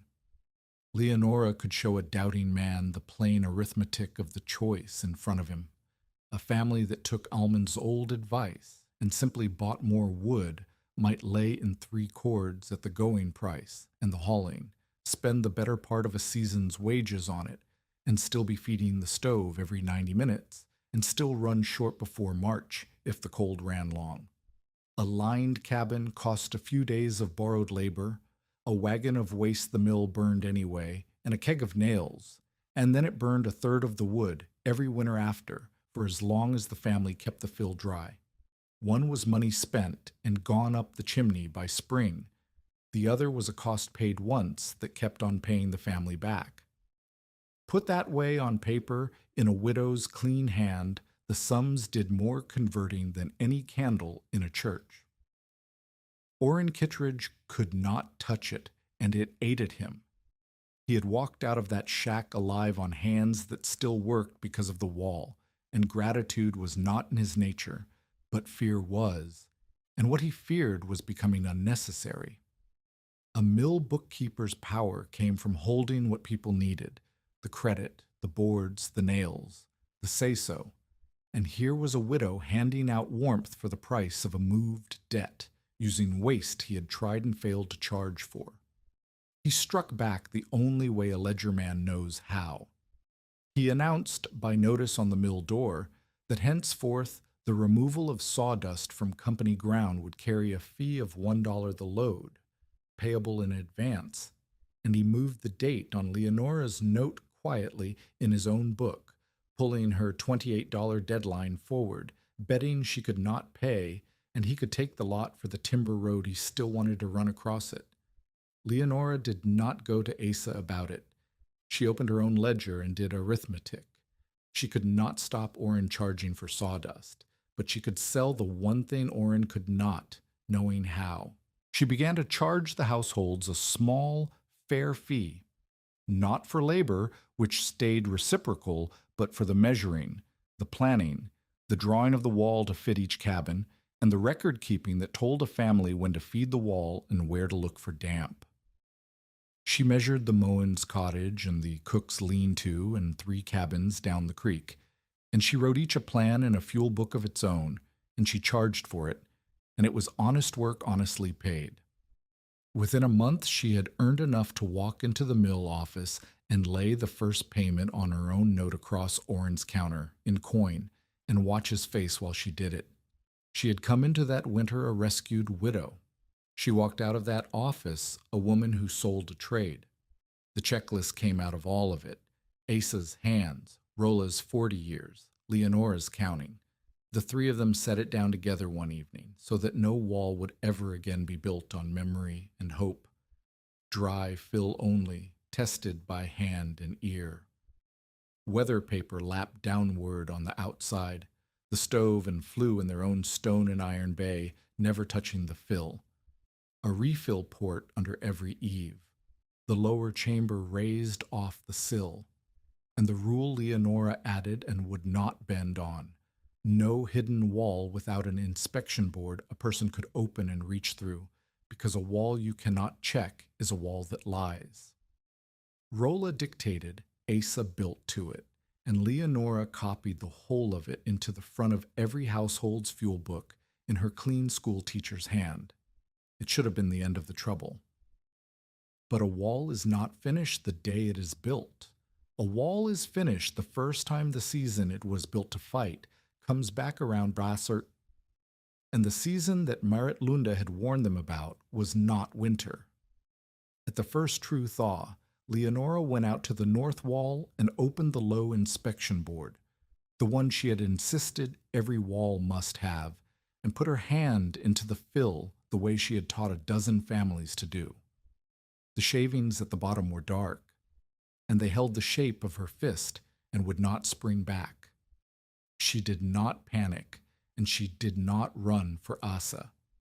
She had learned better from the man who built the wall and the man who taught him. She went and got both of them, and she got Rolla first, because this was the failure he had been warning about since the beginning. Asa's first instinct was to tear the whole north wall out and rebuild it, and he was already reaching for the pry bar when Rolla stopped him with the cane across his chest. "No," Rolla said. "You do not know yet what is wrong. Rip it out now and you fix nothing. You only bury the cause and wait for it to happen again. First you find where the water walked in. Water always walks. Follow its feet." They followed the water's feet, and it was not the principle that had failed. The sawdust was not wrong. The double wall was not wrong. It was one board. The cap board over the top of the north cavity had been set with its slope running the wrong way, tilted a hair back toward the wall instead of out away from it, so that every rain and every melt had run off the roof and been steered by that one reversed board down into the fill instead of clear of it. A finger's width of wrong angle on a single board, and the whole bottom of the wall had gone slowly to damp. "There," Rolla said, and there was something almost like pleasure in his voice, the pleasure of an old man watching a young one learn the true shape of a thing. "You see?" The method did not fail. A hand failed. One board set tired at the end of a long day, and the water found it, the way water finds every lazy inch a man ever laid. They pulled the damp fill, dried the framing over 3 clear days, and set a new capboard sloped hard to the outside, and Rolla had them cut a shallow sacrificial channel in the ground beyond the wall to carry the melt away, a small ditch to catch the water the board now threw clear. It was over that work that Rolla talked, the way old men talk when their hands are busy and their guard is down. He told Asa about the lakes, about the great ice houses he had built along the shore of Superior, walls 3 feet thick packed with sawdust, storing winter ice deep into July for the cities down the line. He told him about the one that failed, 40 years gone, the first big one he built alone as a young man, sure of himself the way Asa was sure of himself. He had sloped a drain the wrong way, exactly this, out of pride and hurry, and come back in August to a wall of black rot and a summer's ice melted to nothing and a debt that took him 4 years to pay. "I did not learn insulation from a book," Rolla said, packing the new dry fill with his thumbs. "I learned it from the wall that ruined me. Every rule I ever gave you, I gave you because some wall of mine already made the mistake and made me pay for it. That is the only way a man learns a wall, not from being right, from being wrong and having to look at it." And there, over the mended north cavity, the clash came, the one disagreement that showed how differently the two men saw the whole enterprise. Because Asa said the thing that was in his heart, which was that he meant to inspect every wall himself, every autumn before every winter, walk the whole county and put his own hand into every family's fill and be sure. He said it as a promise, the finest thing he could offer. And Rolla put down his packing stick and looked at him with something close to anger. "That's the worst thing you could do," the old man said. "A method that needs you standing beside it every winter is not a method. It is a leash. You will grow old, or you will move, or you will die. Men do. And then every wall you were the keeper of fails at once, because you taught the people to trust you instead of teaching them to trust their own hands." He tapped the inspection board Leonora had insisted on. "This is the whole thing, not the sawdust. This. The door a person can open to find their own failure before it rots them out. You do not walk the county every autumn. You teach every family to open this board and squeeze and let go and listen, and then you can drop dead in peace and the walls stand without you. Teach them to find their own failures. That is the only method that lives longer than the man who made it. It was the last great lesson Rolla gave, and he gave it because he already knew he was leaving. The letter had come from Duluth a week before, and Rolla had carried it in his coat without telling anyone. His daughter's husband had died. A fever, sudden, and she was left alone to run a boarding house she could not run alone, with children too young to help. She needed her father. Rolla was 63, and his knee was finished for the woods, and there was no question in him about going, only about the timing, and he had decided he would not winter here again. He would go before the cold, while the roads held. He came to say it to Asa at the workbench where they had spent the winter, and he did not make a speech of it. He took his folding rule out of his coat, the old boxwood rule, worn smooth, its brass hinges gone soft with 40 years of use, and its edge marked and scratched with the wall depths of every ice house he had ever built, a whole life's measurements cut into a foot of wood, and he put it in Asa's hand and closed Asa's fingers over it. "You will need to remember the depths," Rolla said. "They are all here. I do not need them anymore. I built my walls." That was all. He would not stay for thanks, and he would not be walked to the road. He took up his cane and went down the slope the way he had come up it the first morning, slow, favoring the knee, and he did not look back, because looking back was not a thing Rolla did. Asa stood at the empty workbench for a long time after. The place where the old man had leaned all winter was worn smooth and pale, and on the wall above it, where the folding rule had always hung on its nail, there was a clean, bright rectangle in the grime, the exact shape of the thing now in Asa's coat, marking a space that would never be filled by anything else. If this story reminds you why useful knowledge should be shared instead of guarded, passed hand to hand instead of locked in one man's head, send it to someone who believes that preparation is an act of care. Because the old man was gone now, and the only question left was whether he had taught them well enough to stand without him.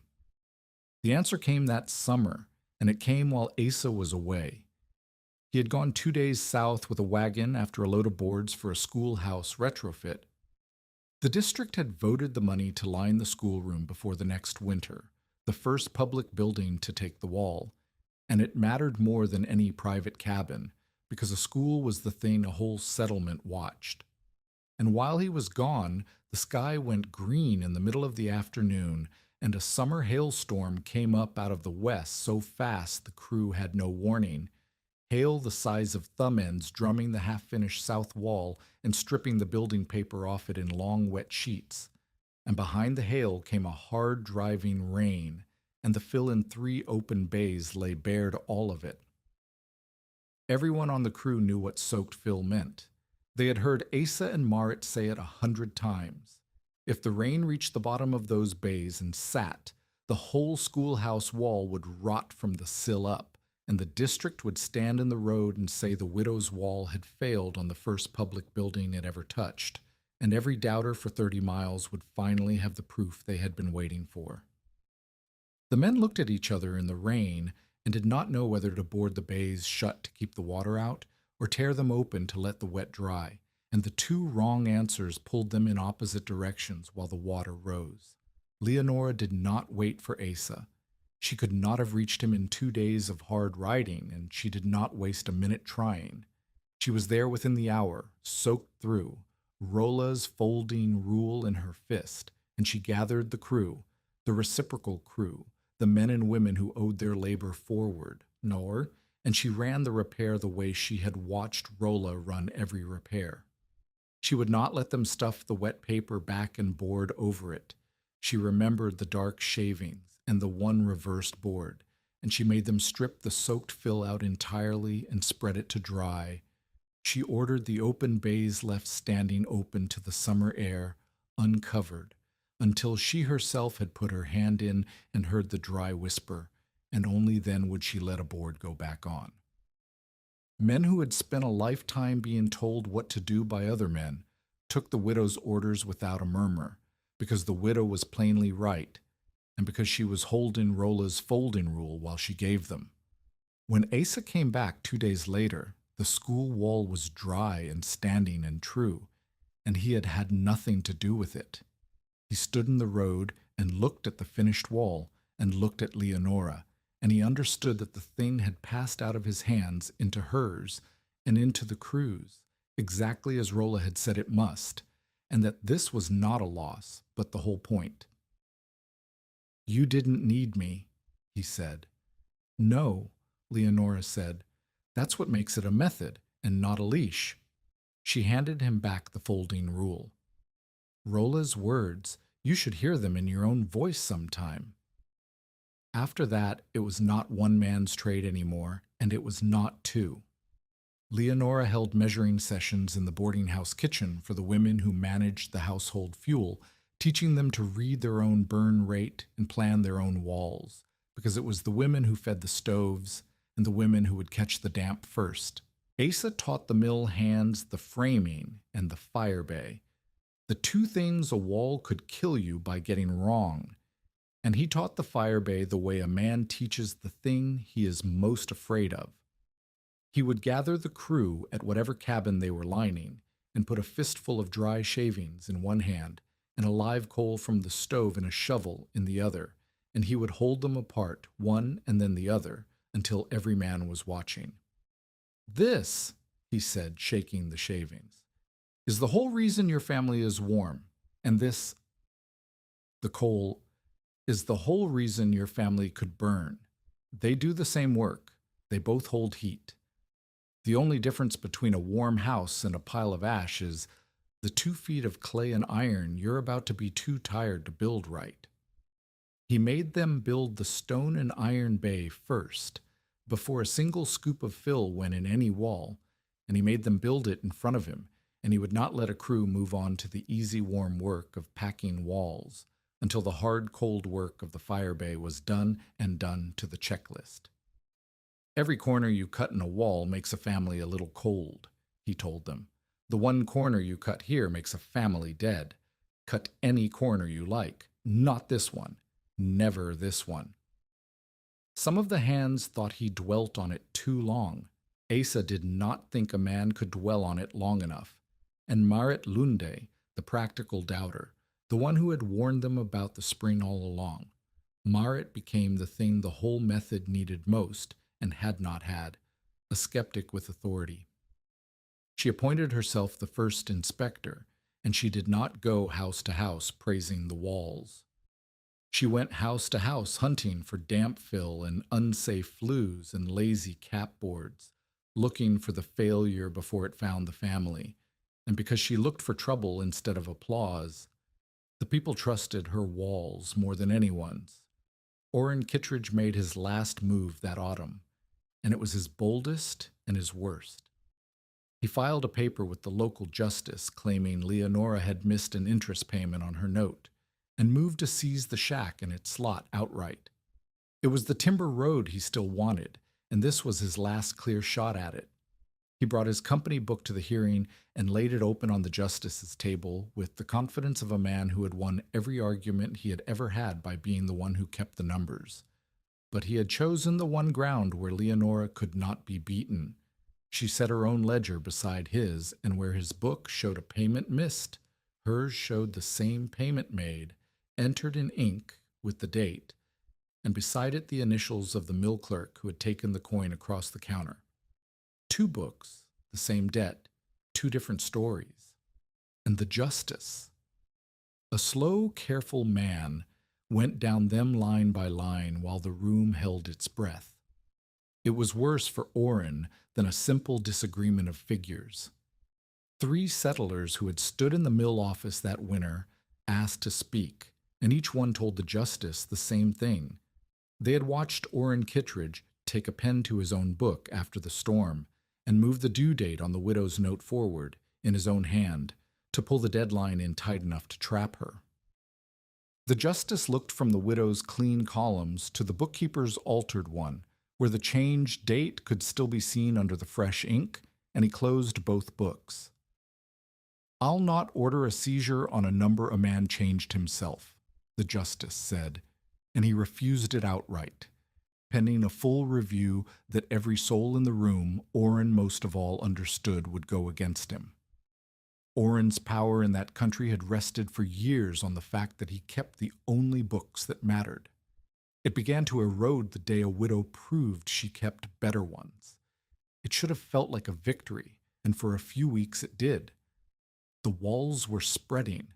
The method could stand without Asa and without Rolla. The hostile man was losing his grip. Leonora was paying her own debt with her own trade, and the thing between her and Asa had grown into something neither of them had put a name to, yet but both of them had stopped pretending wasn't there. And then, in the last cold week before the second winter closed the roads, a rider came up the road at a hard gallop with news that put all of it at risk at once. One of the new cottages was burning, not smoking. Burning, a chimney fire, flames in the wall itself, in one of the cabins lined the summer before by a crew that had worked fast and cheap and skipped the one part of the checklist that could not be skipped. Somewhere in that wall, dry sawdust and a live fire had finally been allowed to meet. The one thing Rolla had feared from the first day, the one bay he would never let approach the stove. Somebody had built a wall without it, and now the wall was doing the thing the old man had spent a whole winter making sure it would never do. Asa was on the wagon before the rider finished speaking, and Leonora was up beside him with the folding rule and a pry bar, and they drove the frozen road faster than the road wanted to be driven. They could see the trouble from half a mile off. Not a house afire from the roof, the way a chimney spark takes a shingle, but a low, ugly glow inside a wall, orange bleeding out between the boards low down near the stove corner, smoke pushing through every seam. A wall fire, the thing Rolla had spent a whole winter making certain no wall of theirs would ever have. The family was already out in the snow, the mother with a baby, 2 children barefoot on the trampled ice, the father throwing pails of snow at the boards to no purpose at all. Asa did not throw snow. He went to the wall with the pry bar and read the fire the way he read everything, by where it was and where it was going, and he saw that the flames had not yet reached the main fill.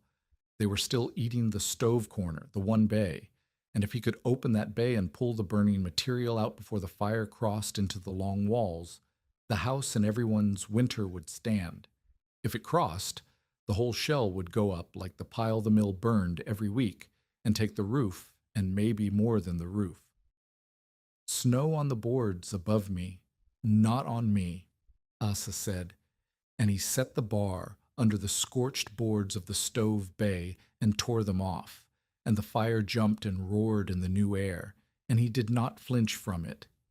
He raked the burning fill out onto the snow with the bar, armload after glowing armload, while Leonora and the father beat the exposed edge of the good fill with wet sacks to keep the fire from walking sideways into it, and the children carried Snow and Marit Lundi, who came at a dead run from her own cabin a quarter-mile off, climbed to the roof and packed snow down along the top of the wall so the fire could not climb. It was 10 minutes of the hardest, hottest work of Asa's life, in the middle of a below-zero morning, sweat and steam pouring off him into air cold enough to kill, and at the end of it the stove bay was a black ruin open to the sky, and the long walls on either side of it were untouched, dry, whole. The fire had not crossed. The house stood, but the settlement had watched a sawdust wall catch fire, and that was the thing that would travel. By the time the flames were dead, a dozen neighbors stood in the trampled snow, and Asa could hear it starting already, low, the fear finding its words. "A death trap," someone said. "Warm all right until it burns you and yours in your sleep." Kittredge said so from the start. 2 winters of trust, and Asa could feel it tilting on the edge of a single morning, because a family had nearly burned, and nothing frightens people off a thing faster than watching it do the exact thing its enemy always swore it would. If the fear won the road that day, every wall in the county would come down by spring, and the outlying claims would go back to freezing, and the fear had good reason on its side.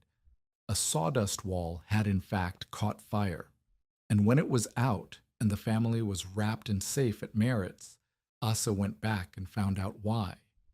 He knelt at the ruined bay in the cold and read it the way Rolla had taught him to read the north wall's damp. Find where it walked in, follow its feet. And the story the ruin told was not a story of the method failing. The clay and sand and iron barrier, the stone room for the fire that Rolla would never let approach the sawdust, had been there once.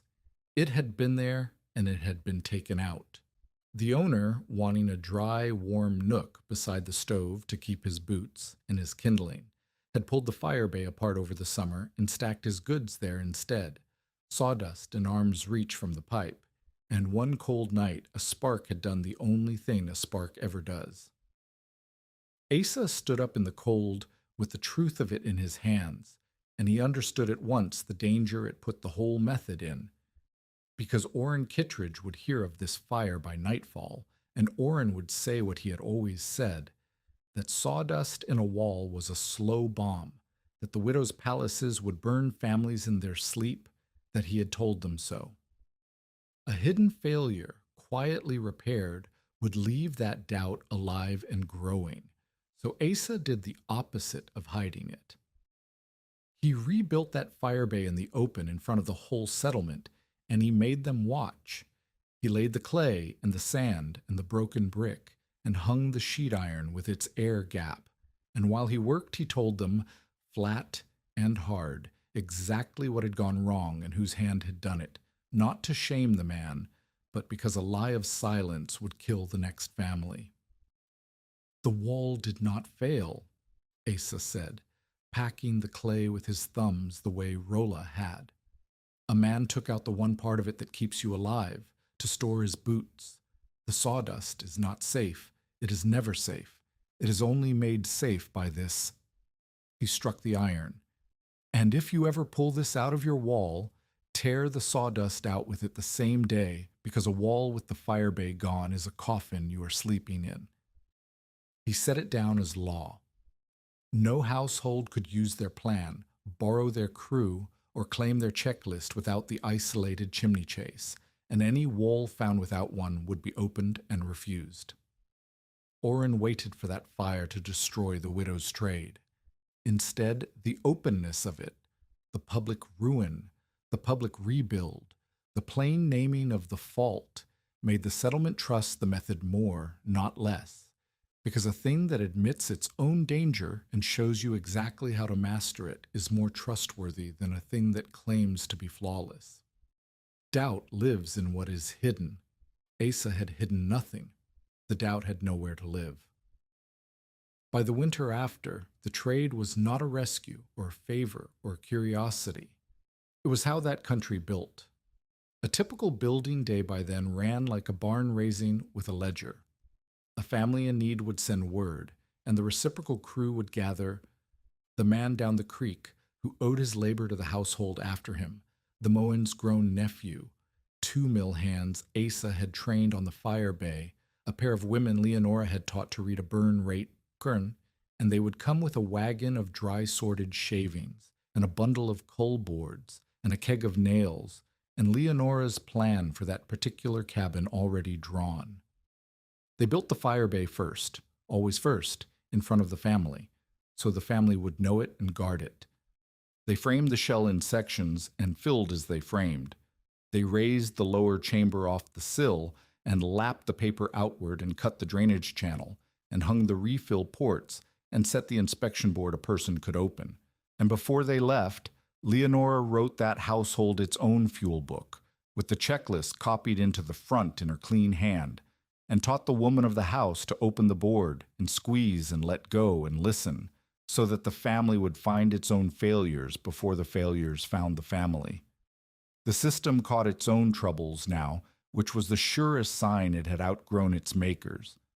On one such building day, while the new wall went up, Marit Lundi slipped away to open the inspection board on the family's older lean-to, lying 2 winters back, and pulled out a handful of shavings that held the shape of her fist and did not whisper. A capboard had gone lazy in the wet spring and nobody had caught it, and the bottom of that wall had begun the slow turn to damp. The very failure that would once have rotted a shack out from under a sleeping family before anyone knew. But Marit had gone looking for it, the way she went looking for trouble in every wall she passed, and she found it while it was still a handful and not yet a ruin. They dried the framing and reset the cap that same afternoon, one more crew already on hand. Nobody rode for Asa, nobody needed to. The wall had told the truth to a woman who knew how to ask it, and the small failure had been mended while it was still small, which was the entire point, and always had been. The community had changed in ways a stranger could see from the road. Where the mill had once burned its sawdust in a smoking heap, it now kept the good dry planer shavings sorted under a shed roof, because dry fill had become a thing of value, and Orrin Kittredge, of all people, had learned not to burn a thing people would haul away for free and thank him for. Cabins that had leaned into the wind now stood square and thick-walled. Wood piles that had once been desperate were merely ordinary. And in a hard, cold snap, when in the old years there would have been a death or two on the outlying claims by morning, now there was mostly quiet in warm rooms and the low, easy burn of a stove that did not have to fight the whole of January by itself. Most of all, the knowledge no longer lived in one man's head. Marit inspected. The trained mill hands framed and built the fire bays. The women read the burn rates and fed the walls and caught the damp. Leonora held the records and drew the plans and taught the teaching. Asa had made himself, exactly as Rolla had ordered, unnecessary, and it was the proudest unnecessary a man ever was. It went farther than that country, too, and it went the way Rolla had meant it to, carried, not owned. In the 3rd winter, a man named Bernd Solheim rode a full day west from a raw settlement with no mill and no waste pile, and a graveyard already too full for its age, and he came not to buy a wall, but to learn how to make them. Asa could have shown him a wall in an afternoon. Instead, he kept the man 3 weeks and taught him what Rolla had taught, not only how to build the thing, but how to teach it, and how to hunt his own failures, and how to set a household to owing its labor forward so the chain would run without him. When Solheim rode west again, he carried a wagon of nothing but a bundle of coal boards for a pattern, a keg of nails, and the checklist copied out in Leonora's hand in his own careful copy. By the winter after that, there were warm cabins a day's ride west that Asa Whitcomb had never seen and never would, built by people who had never heard his name, checking their own walls every thaw. That was the whole of what the old man had wanted, a method that did not need the man who made it, spreading past the edge of the map he could walk, which left only Orrin Kittredge, and the cold sorted him out in the end better than any argument could have. The winter that followed came in hard and early, and Orrin's office at the mill, a tight-built frame room, well-boarded, the office of a careful man, turned out to be exactly the thing every unlined frame room was in that country, a box that threw away heat as fast as the little stove could make it. He sat at his ledgers in a greatcoat with his breath smoking over the page, and his ink going thick with cold, 4 walls of good sound lumber doing him no good at all, and a 1/4 mile away a widow's shack wrapped in the garbage he had tried to charge for sat warm on a 1/3 of the wood. He held out a long time. Pride is warmer than it looks for a while, but a bookkeeper is a man who respects a number in the end, and the number on his own wood pile and the number the cold did to his hands over his own books wore him down. He came to Asa in the deep of that winter and asked, stiff as a frozen hinge, to have his office lined. Asa did not gloat. Asa named terms. 3 things, Asa said, and they're not for me. First, the sawdust off that pile stays free waste for any household that builds the fire bay to the checklist. Forever. You never price it again. Orrin's jaw worked, but he nodded. Second, the note on the Venn place is marked paid, in full, in your book today, in front of a witness. Another nod, harder. Third, Asa looked at him a long moment. You'll say, in front of the mill crew, the plain truth, that this method was worked out and proven by the people who built it and froze building it and buried the ones the old cold took. Not by the company, not by you, by them. Because they've earned the credit and I'll not have it stolen with a coat of company paint after the fact. Orrin gave the third the hardest. He stood on the loading dock where Alman had stood 2 winters before, and he was not a man remade. He was a narrow man forced by evidence he could no longer add his way around. And he said, grudging every syllable, I called it tinder. I said it would burn her out. I said it in this yard. He looked at the sordid sawdust under its shed roof, the waste he had tried to sell and now could not stop giving away. I had never in my life seen waste become worth more than the boards. I have now. That was all. The crew took it in silence, and the silence was its own verdict. Alman Bissett stood at the back of them, and Alman had made this same walk himself, and Alman of all people knew what it cost a proud man to make it, and he said one thing, dry, loud enough to carry, that closed the whole long argument of 2 winters. That's twice now, the old foreman said, that this yard's watched a sure man eat his own words about that wall. I was the first. I'd not planned on company. A few of the hands laughed, not cruelly, and it was the laugh of a settlement that had finally decided a thing all the way through.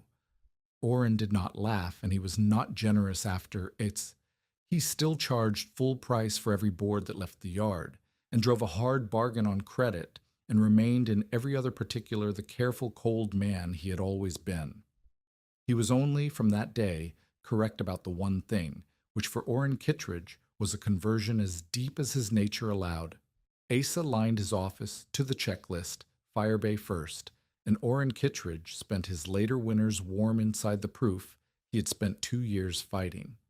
Only after all of it, the debt paid, the trade her own, her name on plans up and down the county, did the thing between Asa and Leonora become the thing it had been quietly becoming since the night she woke him with a column of figures. It did not become it through soft words. Neither of them had many. It became it through work. The winter of 1889 into 90, they lined 11 structures together, and their courtship was the shared measuring of walls, and the arguments over how many days a load needed to dry, and the long evenings at her table copying fuel counts into one household ledger after another until the candle guttered. He would say the fill needed 3 days. She would say 2 in this dry cold, and prove it with a squeeze and a listen. He would grumble, and she would be right, and being outmeasured by her had stopped stinging a long time ago, and started to feel instead like the best part of the day. There was one wall that winter that neither of them could crack alone. An old trapper's cabin built crooked into a hillside, half its back wall below the frost line. Always wet, always cold, a cabin 2 other men had already refused. Asa wanted to abandon it. Some cabins, he said, were built wrong past fixing. Leonora would not let it go. She spent an evening with her figures and found the thing his eye had missed. The wet was not coming through the buried wall at all, but running down inside it from a single unflashed corner up under the eave, the same trick the water had played on their own north wall years before. Fix the corner, she said, and drain the base, and the buried wall would dry itself. Asa argued. She was right. They built it together over 4 hard days, him on the framing and her on the plan, and the two of them trading the tamping pole back and forth. And when the trapper's cabin came warm and stayed warm through the rest of that winter, Asa understood that he had stopped, somewhere in those 4 days, thinking of the work as his with her help, and started thinking of it as theirs. That was the whole of the courtship. There was never a moment softer than a solved wall, and neither of them wanted one. He never spoke of what he wanted, because speaking of what he wanted was the thing that had died on a cold road with his wife and his son, and he did not know if it could be brought back to life.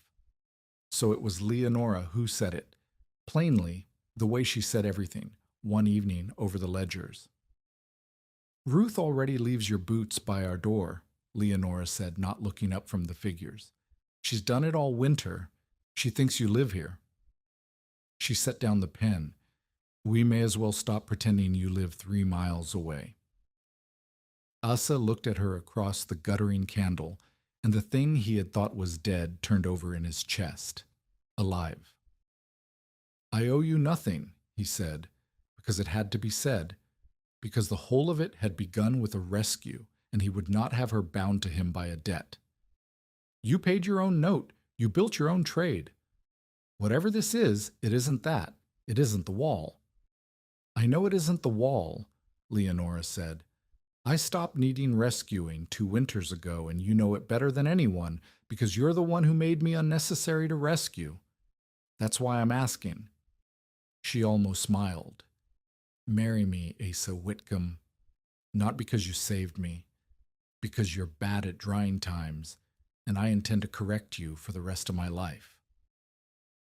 They married quietly in the spring of 1890, when the thaw came and the ground softened, and Marit opened every inspection board in the county to hunt for the damp, and found it in only 2 walls, and was almost disappointed.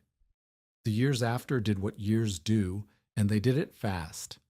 Ruth grew from the infant with the gray mouth into a long-legged girl who could squeeze a handful of shavings and tell you dry from damp by the whisper before she could read, and who thought it the most ordinary thing in the world that a wall was something you opened and questioned and never simply trusted because it looked finished. A brother came in the second spring, born in a room that held its warmth on a fraction of the wood his sister's first winter had nearly cost, and Asa stood outside that warm door and thought of another door on another cold road, and did not say what he thought, and went in and warmed the cloth slowly, the old, careful way, though this time there was no gray at the mouth and no need. A second daughter came after. The children learned to sort dry shavings the way other children learned to weed a garden, and grew up believing every family in the world kept a fuel book, and were surprised, later, to learn most did not. The work and the children ran together into the blur that a good life makes of time. There were milestones a person could mark if they kept count, and Leonora kept count of everything. The 30th wall. The first cabin built start to finish by a crew Asa never touched. The winter the mill stopped burning its sawdust altogether, because every scrap of the dry was spoken for before it hit the pile. By the dramatized year 1892, 37 rooms and cabins in that stretch of Becker County carried some form of the double shell wall, 11 of them the full 12-inch depth, the rest built 4 to 8 inches thick where lumber was too dear for more. And every last one of them had an inspection record in a household ledger, and the mill's waste that had once fed a smoking fire now fed the walls of the living. Rolla Beaudry came back only once, an old man off the Duluth train, slower than ever on the ruined knee, to see what his winter's work had grown into. He walked the county on Asa's arm and put his hand into a dozen walls and found them dry. And at the last cabin, he watched Leonora lean over a plan and quietly cross out one of Asa's figures and write the right one above it, the way she had crossed out a wrong figure the first night she ever earned his respect. Rolla watched that, and then he reached into his coat and took out the folding rule. The boxwood rule Asa had carried for 2 years, that Asa had pressed on him to take home to Duluth, and Rolla had refused, and he put it not in Asa's hand, but in Leonora's, and closed her fingers over it. "The depths are all in the wood," the old man said, "but the counting was always yours."